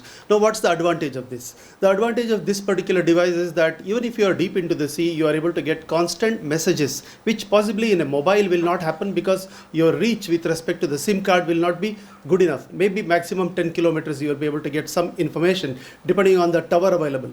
But the Navik, which is 15,000 kilometers stretch. That means from Indian region, we can reach out to 15,000 kilometer stretch. That means even if you are in a deep sea or in even the neighborhood country, possibly would be able to use our tools. So we are trying to popularize these tools. And one more advantage is that, okay, I will tell you what all parameters it will give you. The first parameter it gives is the potential fishing zones, which obviously is taken out from INCOIS. We work very closely with INCOIS. The entire design and development of this entire software tool has been done with the help of INCOIS, because the entire data has to be formatted in such a way that the messages are translated in the proper form, and it gives you in all coastal languages. We provide messages in all coastal languages depending on whichever coast the user is using. The other advantage is if a user is getting into the international waters, particularly the neighborhoods international waters where he could possibly get even arrested, we have done geofencing application which helps the person to give him an advance information that he is getting into a danger area, he could get arrested. So this is basically an application which addresses the livelihood of the fishermen and also for the life of the fishermen. How does it address the life of the fishermen? If there is a danger in the sea, when he is in the deep sea, there is no way in which you can communicate to a fisherman. But this message can reach him and he can go to safer place in a short period of time. This is possible. In addition to that, we have developed a version 2 wherein if he is in a panic, if his boat is in a problem or he is already into a disaster, he can press that button. Directly the information will go to the Coast Guard and he will be rescued. This is a very, very important information wherein it's a two-way. It's not that you can message back, but a press of a button will tell. There are 4 types of button. One is I am safe. Other one is I am in danger.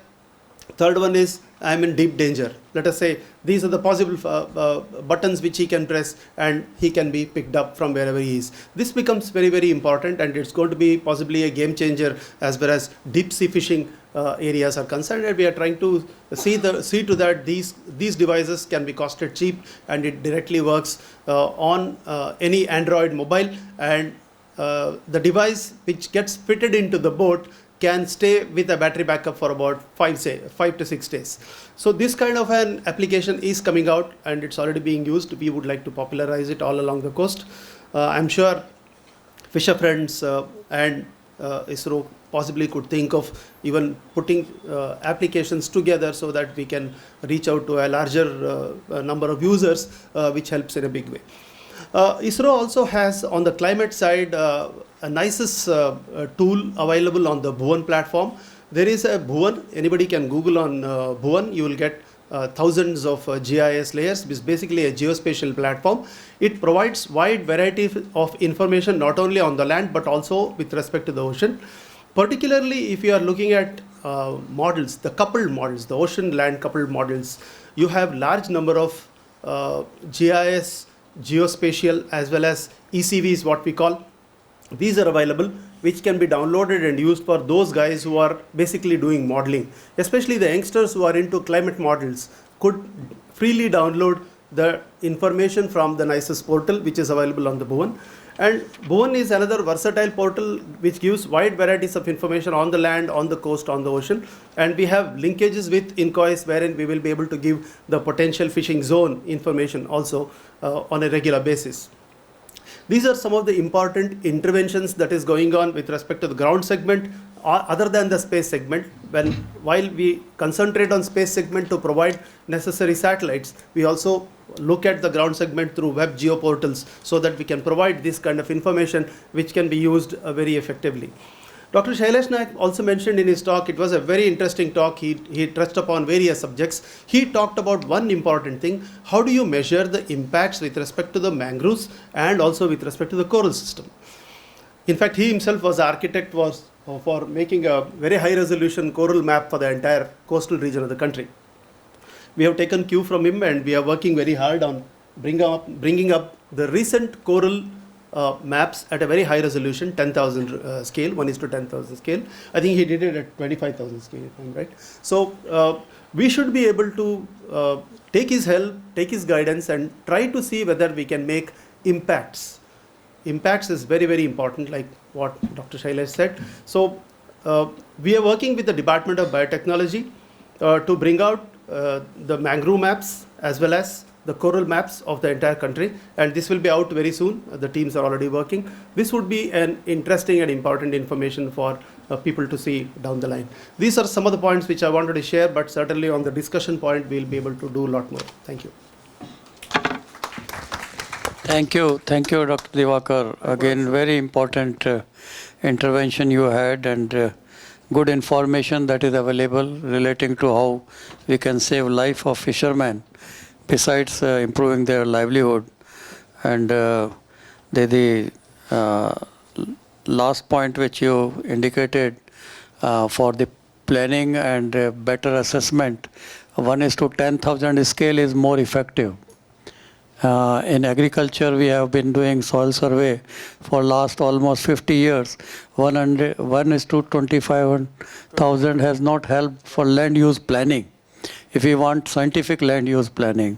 So probably we will have to go down to that level, and that's a good information that you have again provided. So with this, we can go to the next presentation, and I think good points are emerging, and we can have some useful discussion. Professor Ramesh, Chair LOICZ and Director National Center. It seems he is not there. He is not there? Oh, I was not told then. He saved time. Okay, Dr. Selvam then, former Executive Director and Lead Coastal System Research and Climate Change at this institute. So he is the right person again to brief us. Thank you, Chair. I would like to briefly explain the opportunity available to reduce the vulnerability and increase the resilience of coastal ecosystem and coastal community in the coastal zones. See, the management of the coastal zone in India started in 1981 with a GO issued by the Government of India, which banned the construction of all the permanent structures within 500 meters from the high tide line.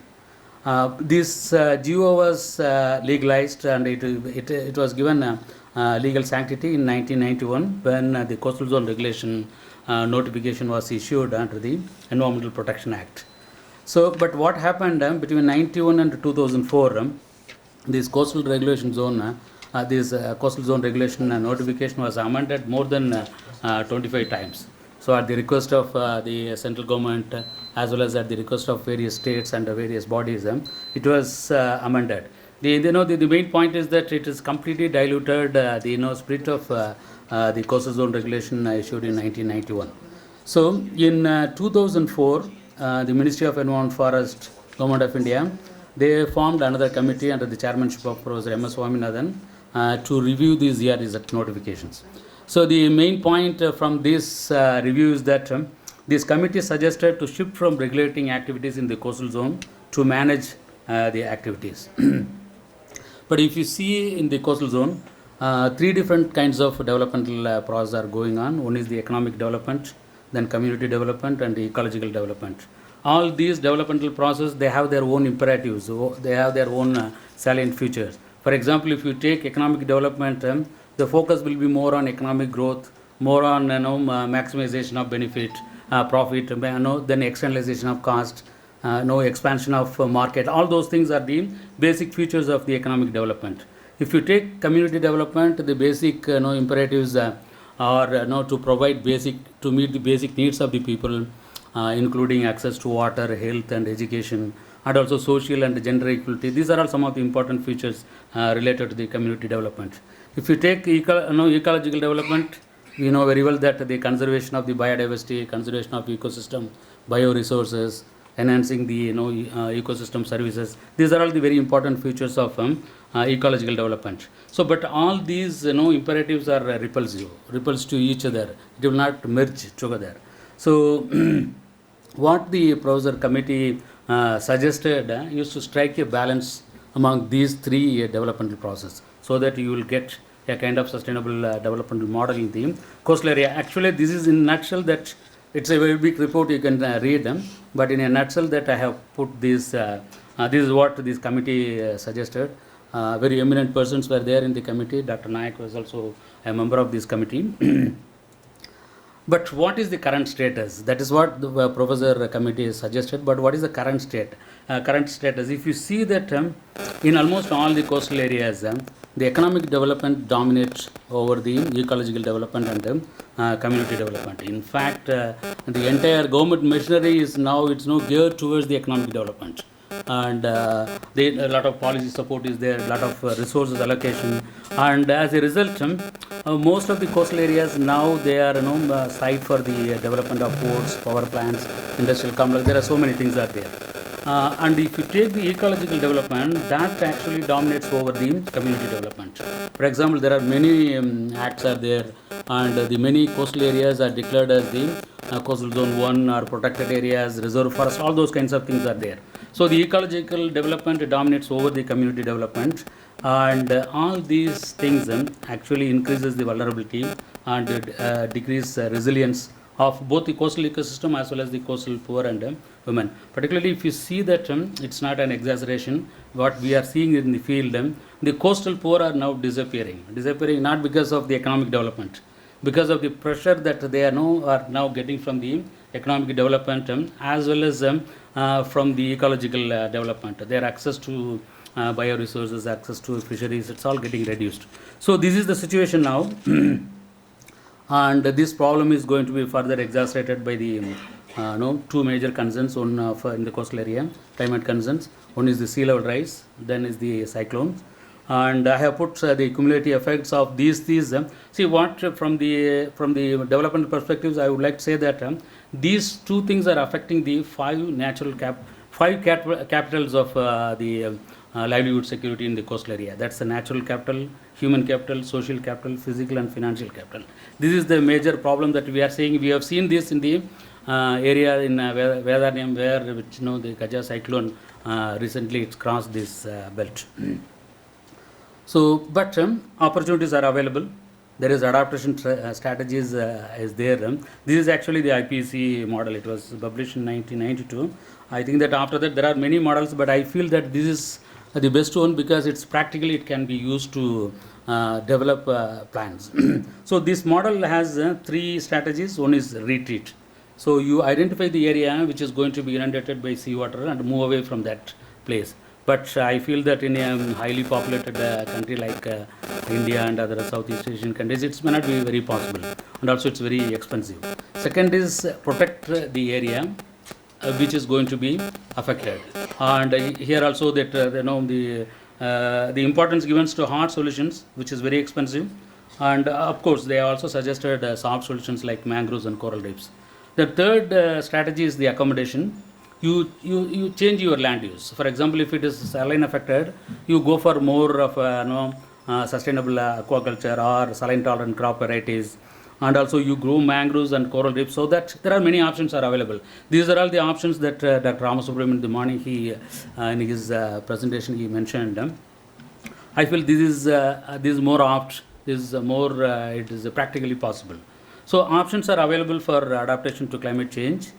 And if you take this disaster risk reduction, that's another major problem.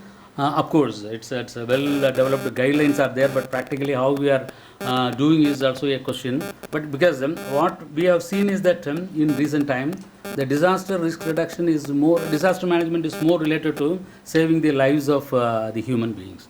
But they are completely forgetting about how it affects the 5 capitals of the people there.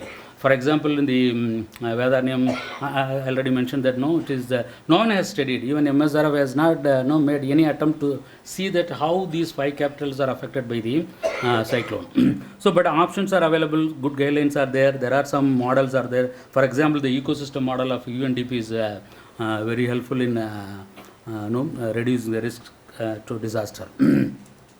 So what is the hypothesis out of this is that, see, this is not, I am not telling anything new, but all these ideas are scattered in the literature of various UN organizations, starting from UNFCCC to the World Bank, but I have just synthesized. So idea is that the integration of sustainable development, which has 3 major development processes, and then the climate change adaptation and the disaster risk reduction in a mutually reinforcing manner. This is the word that Professor often use. Will reduce vulnerability and also increase resilience of the coastal ecosystem and the coastal community. This is actually the idea that I propose, but it's practically possible, and this can be tested and in a small area, and a model can be developed so that many lessons can be learned for the larger replication. This is my idea. That is what I would like to present. Thank you. Thank you again. Very informative and comprehensive. We appreciate your detailed account of what emphasis is here at MSSRF relating to management of coastal areas. Now we have the next panelist, Dr. Ravinder Singh from GIZ. Dr. Ravinder Singh, please. We know that at the core of SDGs are 5 principles. Yeah, that is, they are universal, that they apply everywhere, developed countries, that it's about leaving no one behind, which has been talked about in the morning, not leaving poorest of the poor and marginalized out, but actually proactively approaching them. It's about shared responsibilities. Governments alone cannot do it. We need participation and contribution of all stakeholders. It calls for accountability through its system of monitoring and review at national, regional, as well as international level. And fifth, but not the least, it calls about integrated approach, which is no goal may be implemented at the expense of another. Now, this particular principle attracted a lot of academic interest, and quite a few research papers came out. But if you look at the policy and decision-making domain, this is not at all discussed. And there are reasons for that, because it's also highly challenging. This is perhaps the most challenging principle of SDG implementation to really abide by. Now, SDGs are a network of interconnected goals and targets, 169 targets. Now, you'll find that targets related to one goal may also be found under another goal. And that is where the core principle of integrated approach comes from. For instance, if you look at the goal level, it may look like that ecosystems or nature are subject matter of just 2 goals. So you divide, you ask the environment ministries to take care of goal 14 and 15, life on land and life in water, and SDGs will be achieved. But not really. If you look at the target level, you'll find there are at least 41 targets spread across 9 goals which are directly related to ecosystems. And these 9 goals are distributed to different sectors. So how do they interact, these goals and these targets? If we look at the interactions, you can find broadly 3 categories of interactions which happen between these targets. They're consistent or neutral, that doesn't affect each other. For instance, preventing and reducing marine pollution, which is one of the targets, and preventing and treatment of substance abuse are fully compatible. No? They don't interfere with each other. They can be implemented separately. There are interactions which are reinforcing, or there are synergies between them. For instance, sustainable fisheries, healthy oceans, target 14.2 is intricately linked to fish availability and food security. So they support each other. Minimizing and addressing impacts of ocean acidification, another target under the ocean goal, will definitely or is most likely will improve fish stocks, livelihoods, and income. So have positive contribution towards poverty and food security goals. But what makes it much more complex is that many of the interactions are actually counteracting, and there are lots of trade-offs. Especially when you look at nature and ecosystems related targets, you find that there are substantial number of trade-offs which need to be managed. At times, even to the extent that a focused achievement of a particular target may cancel the achievement in the other goal fully. Now, for instance, in any adaptation discussion, we also hear a lot about technical climate change adaptation solutions, hard solutions, dikes, for instance, for coastal protection.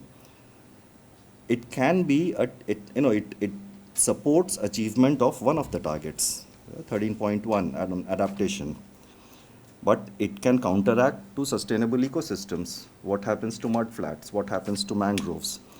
And thereby, it can jeopardize achievements on target 14.2, which is about sustaining coastal ecosystems. Similarly, an adaptation solution in inland areas, especially related to water, India being a highly water-stressed country, we find water impounding structures of various size and natures everywhere coming up, either promoted by watersheds or bigger infrastructure, dams. Now this may help meet the water demand inland, but what happens to the flow in the coastal area? Which there are already studies saying that water as well as sediment flow in the coastal area, in the delta area especially, has reduced so much that these ecosystems are getting affected. So while those water harvesting structures, as popularly called, may justify on one of the target level, it negatively affects another target of coastal ecosystems. So how do we deal with it? This makes it very complex, that if we are talking about achieving sustainable development goals in entirety, can we look at our sectoral approaches? It's easy. And we also observe it also in international policy arena as well. You see, over last some years, climate change takes the front seat, while ecosystems and biodiversity get the back seat, even though both the challenges are two sides of the same coin. So what does it mean for us? Now, in these interlinkages, the direction and strength of these interlinkages should guide policy decision making, which we are not able to do it because we do not want to understand some of those interlinkages. Now, those interactions are also not universal. They will be very context specific. It depends on the location, the development achieved already there, the pressures, the governance, scale, time, etc. So for us, whether we talk of climate change, addressing climate change, or trying to manage natural resources or protect ecosystems, what are the key implications which we need to look at? So I have three submissions there, Chair. First is definitely the sectoral focused approach and planning is not going to work. It's not good enough. We can continue achieving some of the goals, as we did also with the Millennium Development Goals. The highlight goal there of reducing poverty by half indeed got achieved. and it got achieved before its deadline. Because of high economic growth in some of the highly populated Asian countries, it did get achieved. But it had very high cost to natural resources, to ecosystems, and that we are actually facing now. So that is definitely, the sectoral approaches are not going to work. What do we do in that? We see that, for instance, the nature-related targets are spread across goal. So one way will be to perhaps consider mainstreaming ecosystems management across different sectors. Yeah. So that can be one consideration, and providing solutions for mainstreaming. Infrastructure or industry, how do we mainstream natural resources, biodiversity, ecosystems in those constructions? Perhaps through looking at tools like strategic environmental assessment. We do EIAs at a very project level. We have started looking at some cumulative EIAs, but we are still somewhat, averse to strategic environmental assessments. So perhaps establishing these strategic environmental assessment at some of the sites, maybe the foundation can consider doing at some sites in Tamil Nadu, and then showing way forward using such approaches. Also, my third submission will be here and could be also useful for, we are trying to do it partially, but could be a way forward to consider for foundation, is that context-specific interlinkages analysis. That's essential for policy coherence, so that our decisions can leverage the synergies between different targets, as well as minimize the conflicts and trade-offs, that we are able to do that. Eventually, to achieve maximum developmental outcomes. So perhaps for Tamil Nadu coastal area, if systematically those interactions could be analyzed to inform then the state government or other decision makers at different levels, what are the implications for making more water available for irrigation? What will happen to, say, for instance, Muthupet mangroves? Or what will happen if we have the ambitious plans of port development to rest of coastal ecosystems and coastal societies as well? So with these three submissions, I thank the Chair, and thank you very much. Thank you. Thank you very much, Ravindraji. Again, very useful suggestions from you in terms of way forward. So we have had good input from all the panelists. We can open the subject for discussion from the House now. And please raise your hand and also introduce yourself. And just a straightforward question, please. I am Dr. Namalwar, former principal scientist in the Central Marine Fisheries Research Institute, ICAR. Later, I was also project leader in the INCOIS project, Potential Fishing Zone Advisories. Now, the question, my clarification goes to Dr. Divakar regarding you were mentioning about the Novik device, the distance, 15,000 kilometer distance we can apply, the application. Whether we may be able to find out the migration pattern of the marine mammals, whales. They migrate long distance for feeding migration, spawning migration, etc. So in this case, whether we have done a lot of work, earlier literature says that aerial deduction only, but now we have got advanced technology, whether the Novik device can, we can apply that economically viable applications in the migration pattern of marine mammals like whales. Because in Japan, they also exploit intensively the whale fishing. Canada, now there is also ban for whale fishing. Law of sea is there. But even then, they unofficially exploit to destabilize the natural biodiversity. Please, yes. Thank you for the question, but we have not looked at this particular angle at all so far. Basically, the focus now is to provide inputs to the fishermen who get into the sea, deep sea, and then do fishing, and see to that they are protected. But it's a good idea, worth exploring. We can take a look at that. Thank you. I am Narayanaswamy, CM of IRRI Cochin.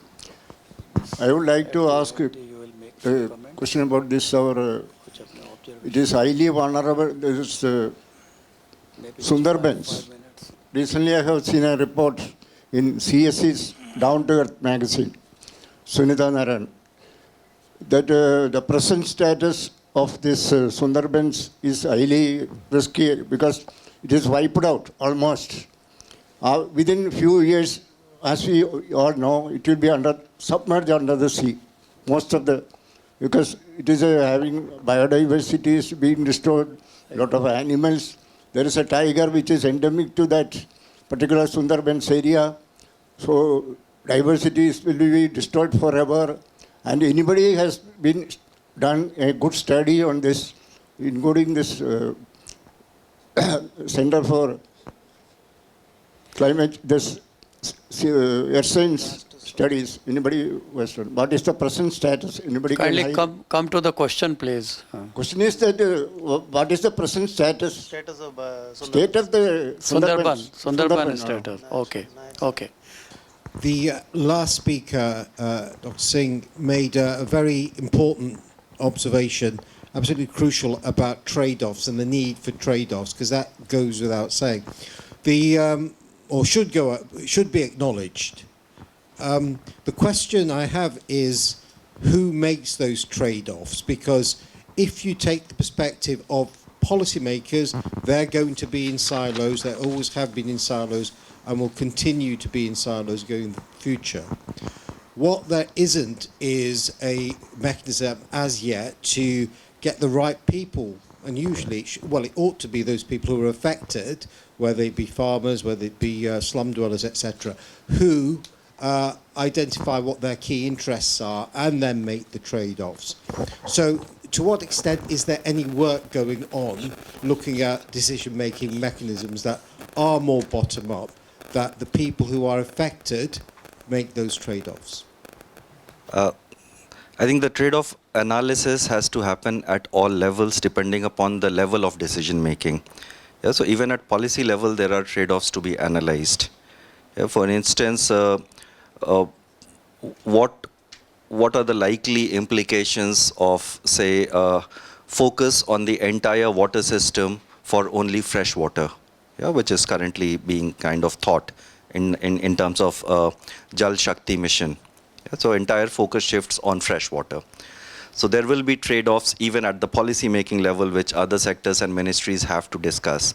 But yeah, when it comes to the local decision-making level, we have found out in some of our initiatives that highlighting the trade-offs is the first step of negotiation process. Just by finding these trade-offs, nothing is going to solve. It can be used to arrive at a negotiated agreement. Now, at the community level, or the lower scale you go to, it becomes much more interesting as well as a highly challenging task, because people have direct stakes in there. We have seen such situations, for instance, wetlands getting converted to agriculture, for instance, and we could use this trade-off between the fishing community and the farmers to eventually arrive at an agreement which was definitely better than the current situation. It was not as good as it was 30 years back, but it was as good as it was 10 years back, in terms of ecosystem services from there. So identification and recognition of those trade-offs are the basis for getting towards a negotiated agreements. At least by recognizing that choices can be made. So we know that we are going to go for option A, while knowing well that it is going to be detrimental to something else. So this is actually a starting process which needs to happen at all the scales. Thank you so much. Dr. Selvam, you mentioned how disaster management has been mainly confined to the humans. So that raises the question of going beyond anthropocentrism, which you hinted at. You also referred to how the coastal space, the coastal poor are being excluded. We would like to know what kind of processes we can initiate to transform and interrogate that process of exclusion, capacity building, and new kind of empowerment. Dr. Dibakar, you mentioned about coral mapping. Now, this coral mapping, in what way it can be related to coastal communities? In a way, for example, in Kerala, there was done local level resource mapping and a kind of planning. And my final query to Dr. Singh is that even the language of trade-off, I think one of the challenge of new initiatives and new language and imagination, it is in that spirit, along with trade-off, can we think of a new language of a kind of mutual enhancement? It is in that spirit I would like to suggest that this whole process of interdependence also inevitably involves, as you mentioned, a sense of autonomy and interconnection. Therefore, in a particular local context, just context specificity is not enough. How do we also initiate a process of context transcendence? So it is in that view I would like to bring the temporal perspective, a time horizon, and a new kind of a context transcendence, and it is in that spirit both involve the academicians, policymakers, as well as the stakeholder people in the grassroots level. Thank you. Very good questions. First, I would like to answer your mangrove-related question. Yeah, Sundarban, it will be immersed in seawater is more of exaggeration. Wait. I will finish, then you can. So it's more of exaggeration. First thing is that so there is, of course, if you, as presented by many, the sea level rise, the rate of sea level rise will be very high in the Sundarban area. But still, if you allow the sediment to come into the ecosystem, then there is a chance that it will survive. Because the mangroves, they have the capacity to trap the sediment and then create their own platform and grow. This has been happening for more than 100,000 years. So it is always possible. It will not completely destroyed. And the second thing is that what is really happening is that we are not allowing the mangroves to one is move towards the landward side due to the sea level rise, and second, we are not allowing the sediments to come into this. So these are all the two factors. It's okay, you can discuss later. We will discuss this. This later. So regarding the question on the exclusion of poor, I feel that I want to discuss that also point. But since the time is very short, I cut short that. See, the institutional mechanism is very important. At the local level, still I strongly believe that if you build the capacity of the Panchayat Raj institutions, we always believe that capacity building is only providing resources and other things. Even their scientific understanding of these processes, developmental processes, should know if you have some programs to build their capacity and also some kind of institution mechanism to reach out to these lower level institutions at the grassroots level institution, I feel that we can avoid this. Well, to me, it was not a question, it was more a comment, and I take it that, yes, temporal aspect of trade-off and interconnections are very important. Point taken. On the coral mapping front, it's basically multispectral data from space will be used, and field verifications will be done to establish the extent of corals, basically. So you will have a geospatial data at the end of the mapping done, giving all the necessary details. This kind of maps were done, as I referred to in my talk. Dr. Shailesh himself is there at 25,000 scale. We are going to improve upon it by better spatial resolution, and we would also like to look at the change detection and impact analysis. That's what it is. So good evening, and thank you very much for the panelists. I am Professor Narasimhalu from Dayanand Sagar, Bangalore. My question is to Dr. Divakar, PG Divakar. The question is, now we are trying to communicate with the fishermen with the satellite phones. There are issues on the fishermen's carrying long charging, because recharging is the problem.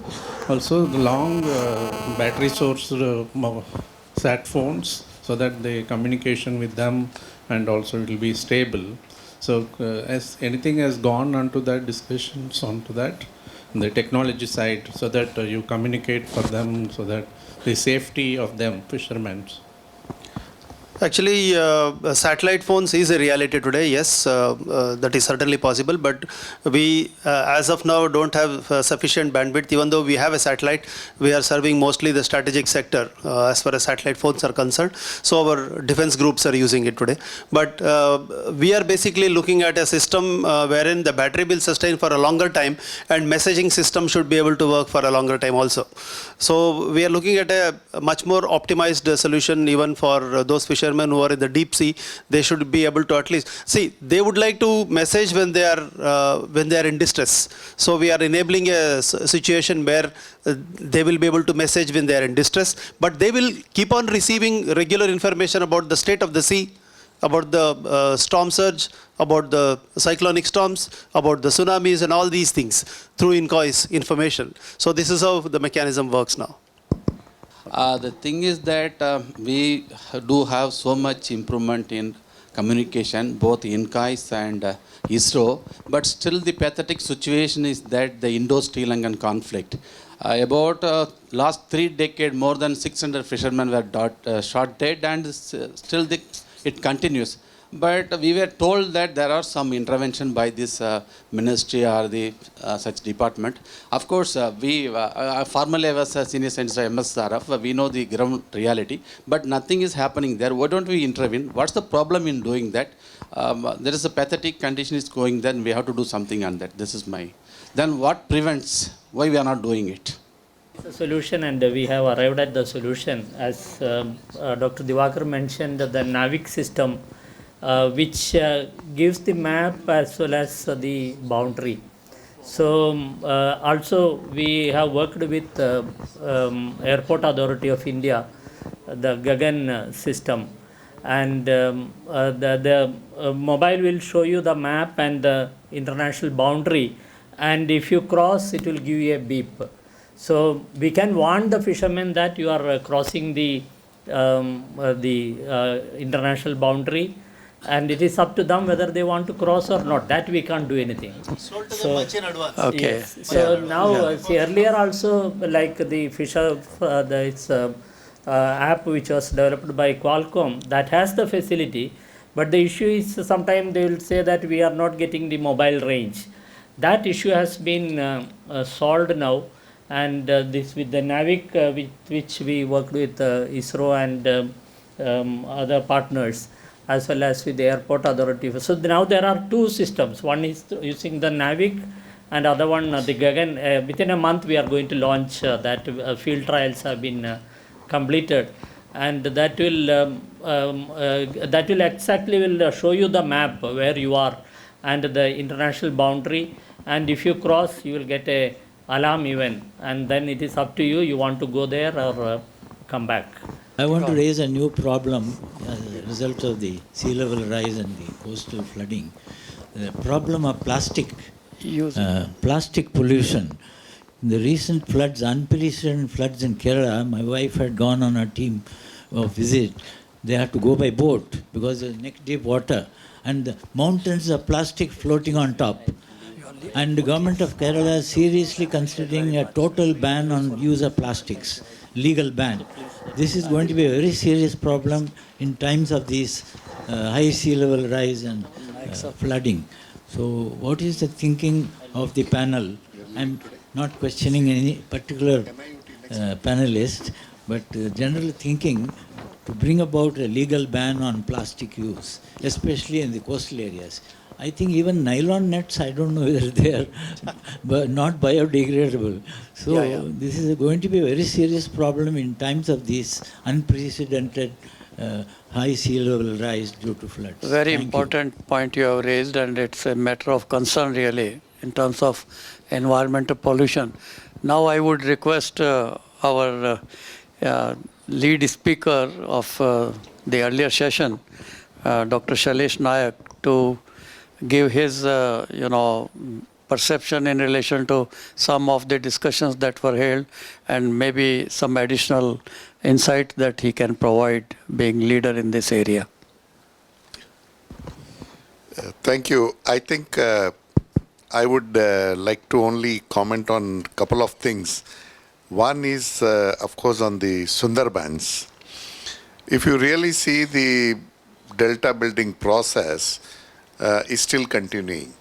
And you see a lot of new islands forming, and they are habited by the mangroves. So this is happening. At the same time, is some of the islands like Sagar and all, you see large-scale erosion as well. And I agree with Selvam also that it is not that completely wiped out. Because in the past, this delta exists for thousands of years, and the last 6,000 years, we had major sea level ingression, and but still this mangroves have survived. So I don't think that kind of scenario is going to happen. The second about the fisherman, see, the problem is not necessarily always that they don't know where the boundary is. The problem is when they start trawling, they cannot stop just like that. So they take a risk of going to the other national boundaries. And sometimes they get caught. So, but most of the time they don't get caught.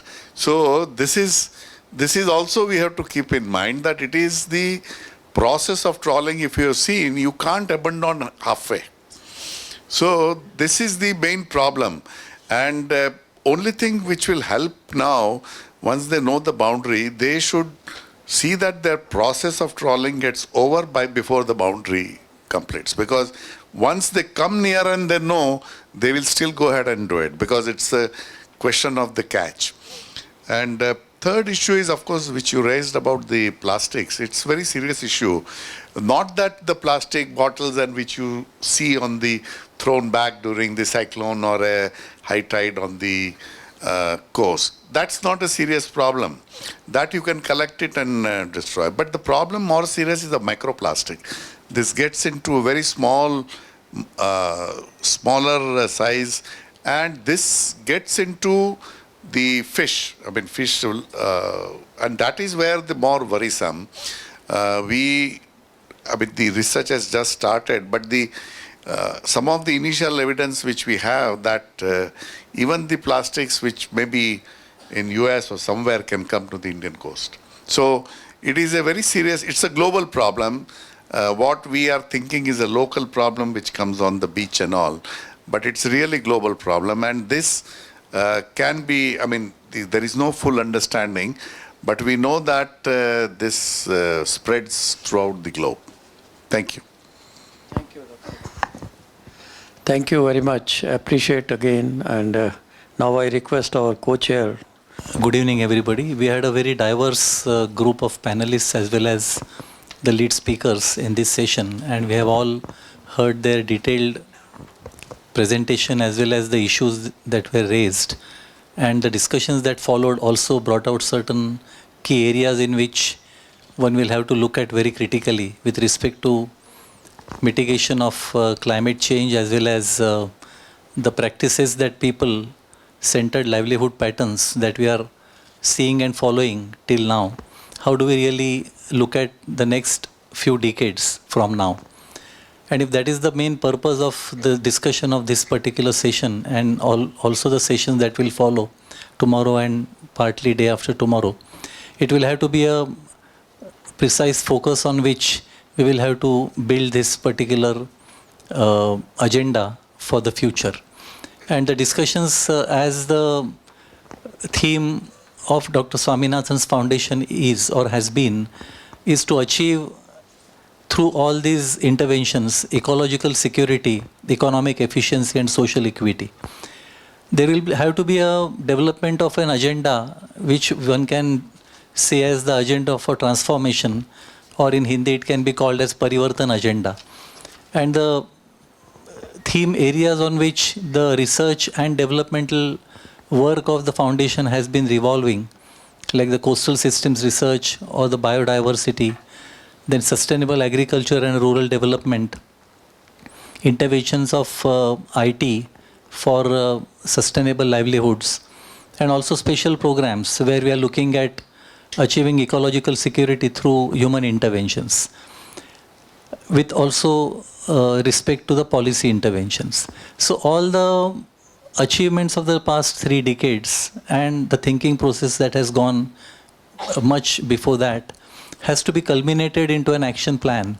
And the sessions that or the presentation that we have had should be really grouped into these 3 aspects of Parivartan agenda, where we can look at the ecological security. Enormous research has gone into the initial stages of the foundation, and one even looked at how do we preserve the protected areas. And there was a unique project called Protecting the Protected Areas, because when we declare certain areas as protected, they revolve around a key or a keystone species which is important or critically endangered or threatened. And for that, a certain geographical area is earmarked. But ultimately, after declaration of a protected area, the main threat comes to the animal or the species for which the protection has been provided, and that species itself starts getting exploited. And therefore, in this scenario, when we are looking at achieving so many things with respect to these 3 critical goals, how do we take this agenda forward? And therefore, I personally feel that we will have to draw a specific agenda of action with respect to not only looking at coastal areas where there is a tremendous amount of migration happening. You look at any coastal area, they are still remain rural in terms of their economic potential or economic output so far. And the educated youth have always been migrating to the cities nearby. And therefore, the reverse flow of migration, whether it can be achieved by looking at different target groups of population, for example, women, youth, fishermen, socially marginalized communities, retired defense personnel, and also if you look at one more aspect, the local original people like artisans or tribal people. And there are enormous number of schemes of the government of India. I am slightly trying to add on to what is being done so far.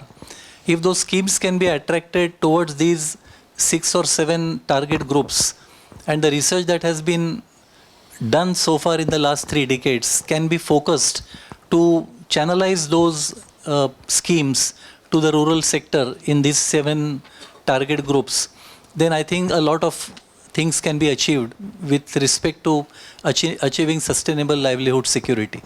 And that will have to be done with respect to the climate change scenario, and that is where we feel that the points that we have noted down based on the presentation, we will be able to give a clear-cut agenda in these 3 categories and how it can be taken forward for culminating into an action plan for the next 3-decade roadmap of the foundation. So with these words, I would like to request Honorable Chairman of the session to offer his final remarks, and the notes that we have prepared based on the presentations, we would submit to the Honorable Founder Chairman of the MS Swaminathan Foundation. Thank you very much.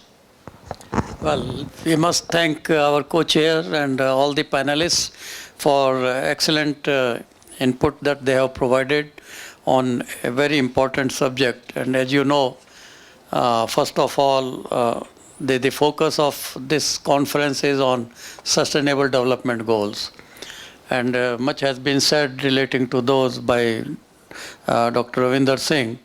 And for this particular session, it is focusing on climate change in relation to coastal area management.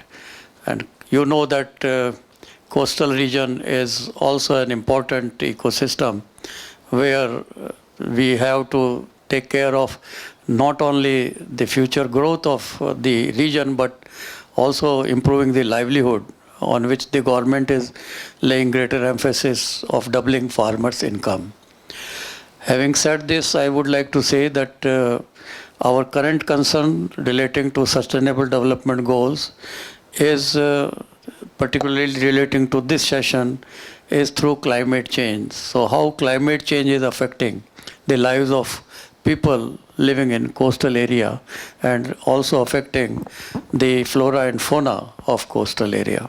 So this has been quite rightly highlighted, and I therefore would like to commend the organizers and especially Professor Swaminathan for having organized this meeting.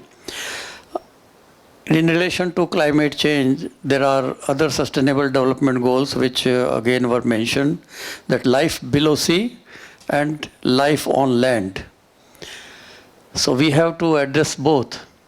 And when we look at life below the sea, which means the marine fish capture, over the years, as far as India is concerned, though we have more than 7,500 kilometers of coastal area,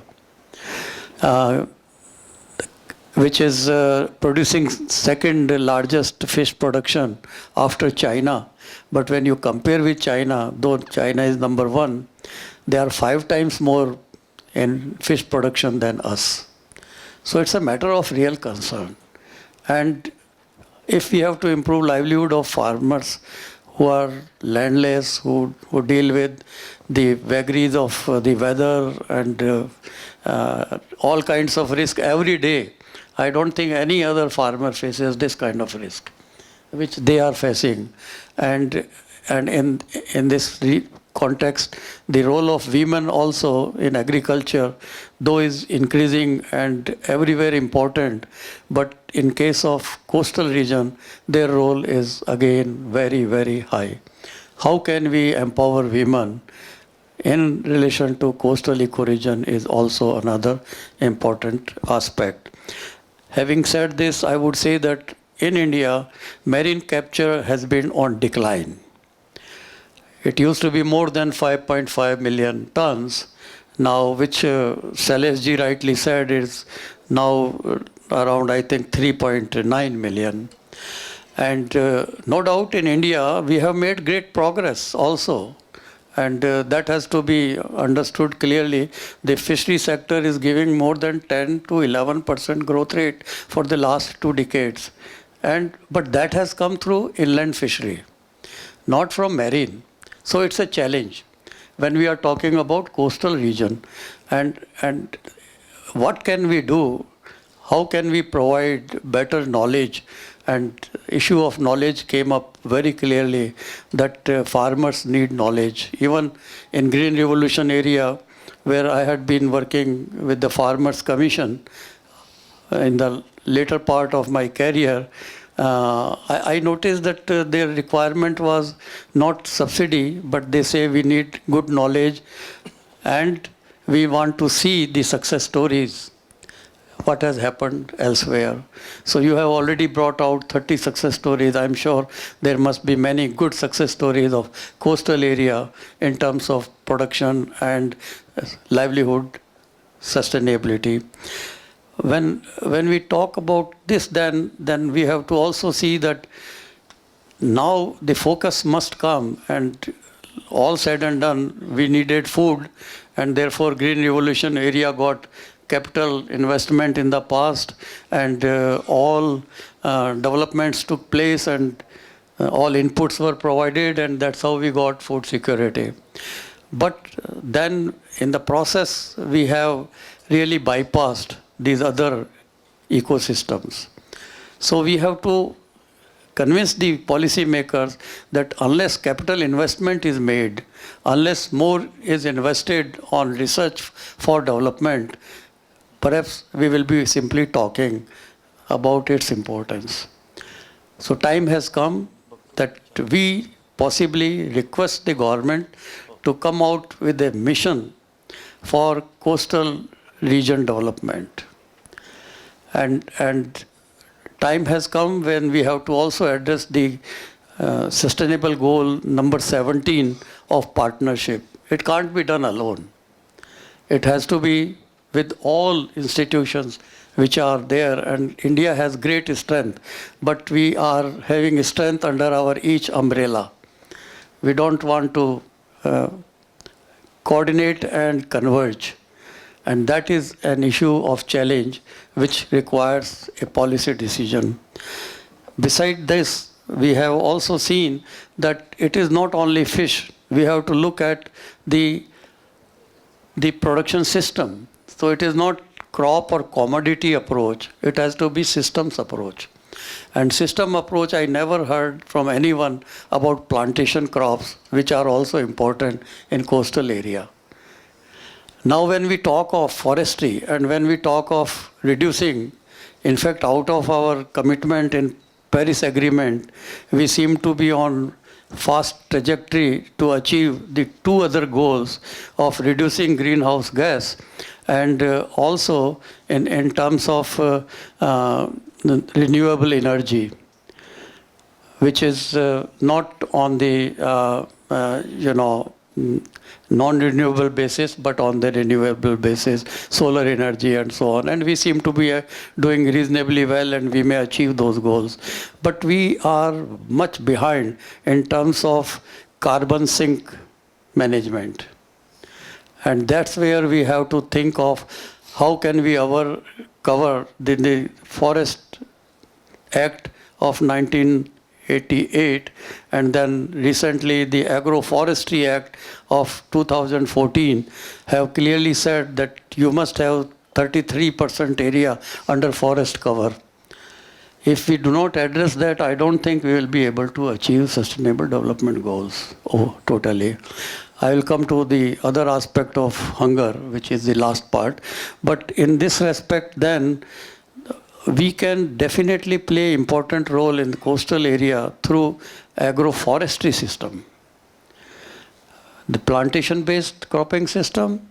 You can also think of silvipastoral system, and you can also think in terms of agri-horti system.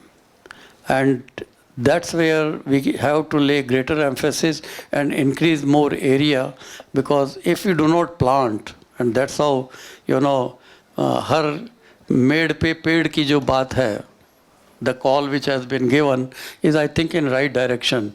And every citizen must plant at least 5 trees every year. If that is the kind of message which you cannot take, then possibly we will never achieve this target of 33%. The way we are destroying and trying to bring more area from forest under the cultivation. And more of the land is getting degraded. And land degradation is also a cause of greenhouse gas emission. So crops, rice is another thing which we talked, and rice is being considered as one important crop emitting more of methane beside bovine animals. So agriculture contributes 17% to greenhouse gases, and that's where rice management in coastal area also has to be talked about. We can't think of just in isolation of only mangroves. Please don't mind my saying frankly, we need a holistic approach. Good, mangroves are important, nobody worked on them. But that doesn't mean they are the only focus. And then we have to also think in terms of what Japan has done. There is hardly any research on seaweeds. Why seaweeds don't get attention? And when we are talking of production system, so I think the research areas will have to be identified. The thrust has to be placed, and probably for that, MSSRF, and we should resolve here, should come out with a policy paper for managing coastal area in future, and how they can help in achieving sustainable development goals by 2030, and time is running out. We have already lost almost 3.5 years since we were signatory, and just 1 decade is left.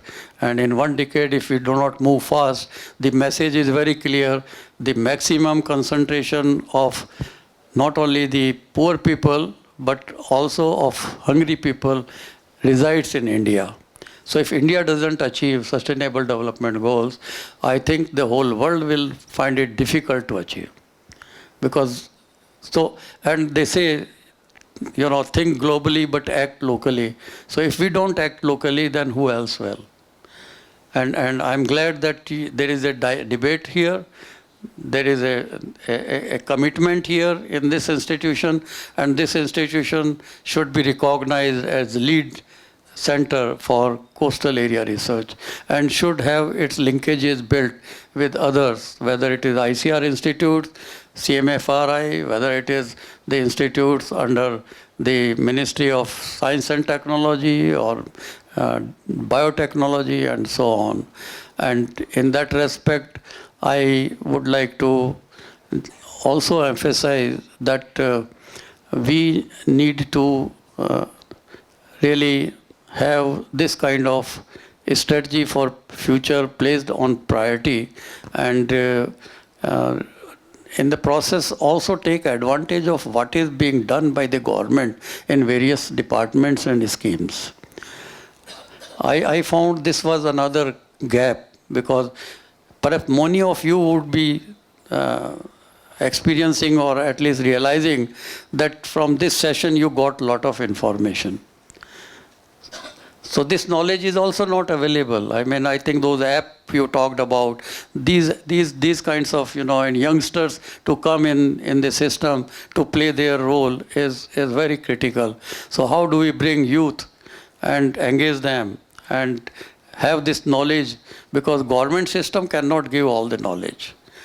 They have the programs. Even for Haryana, when farmers said, what schemes are useful for me, sir, and from where I can get help, I had to really work for 6 months to get the information from each ministry and department to get a compendium prepared for the farmers.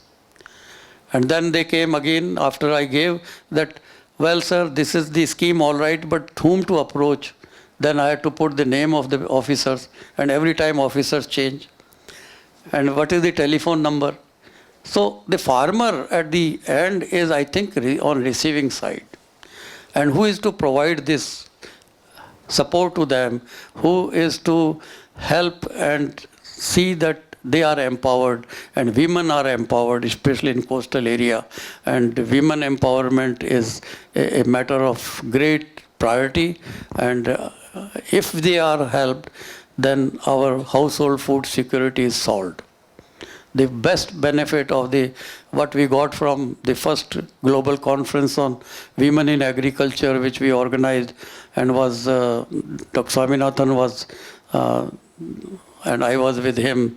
He was chairman and I was co-chair of that, and president that time, the woman was president of India, she inaugurated, and it came out very clearly that the role of women and their empowerment, engendering agriculture are the issues which are very, very relevant and have to be taken care of. And how you link farmers to market, I think it is not only capture.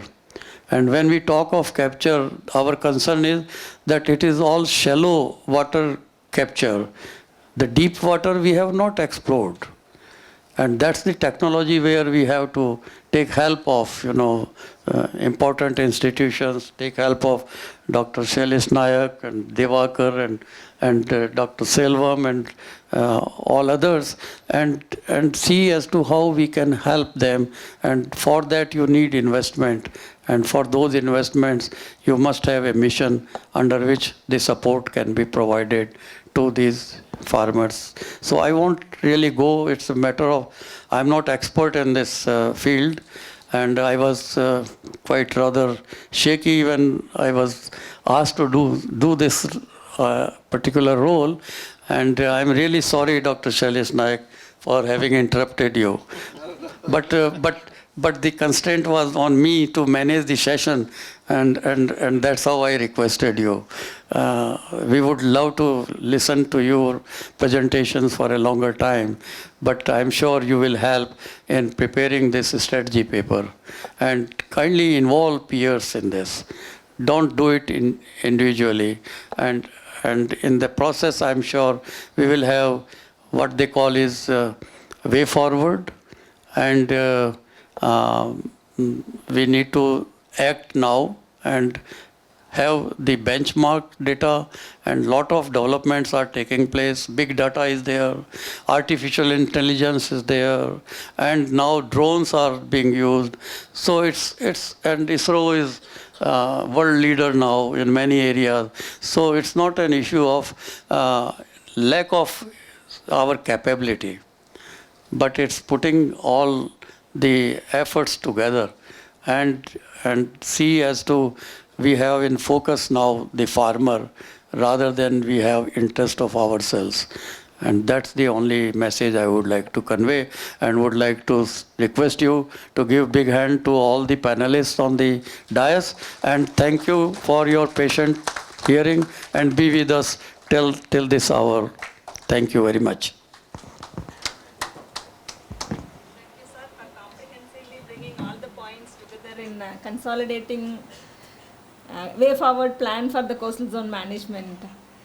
And on behalf of the foundation, I thank both chair and co-chair for effectively moderating and summing up the points discussed in the session, as well as the eminent speakers for their inputs and sharing their experiences in the particular session to bring out a kind of a way forward plan as we are envisaging at the end of this consultation. And our team has prepared a unique compliment for all the panel members, which is a set of small millets and traditional paddy varieties sourced from our field sites in Kolli Hills, Koraput and Wayanad.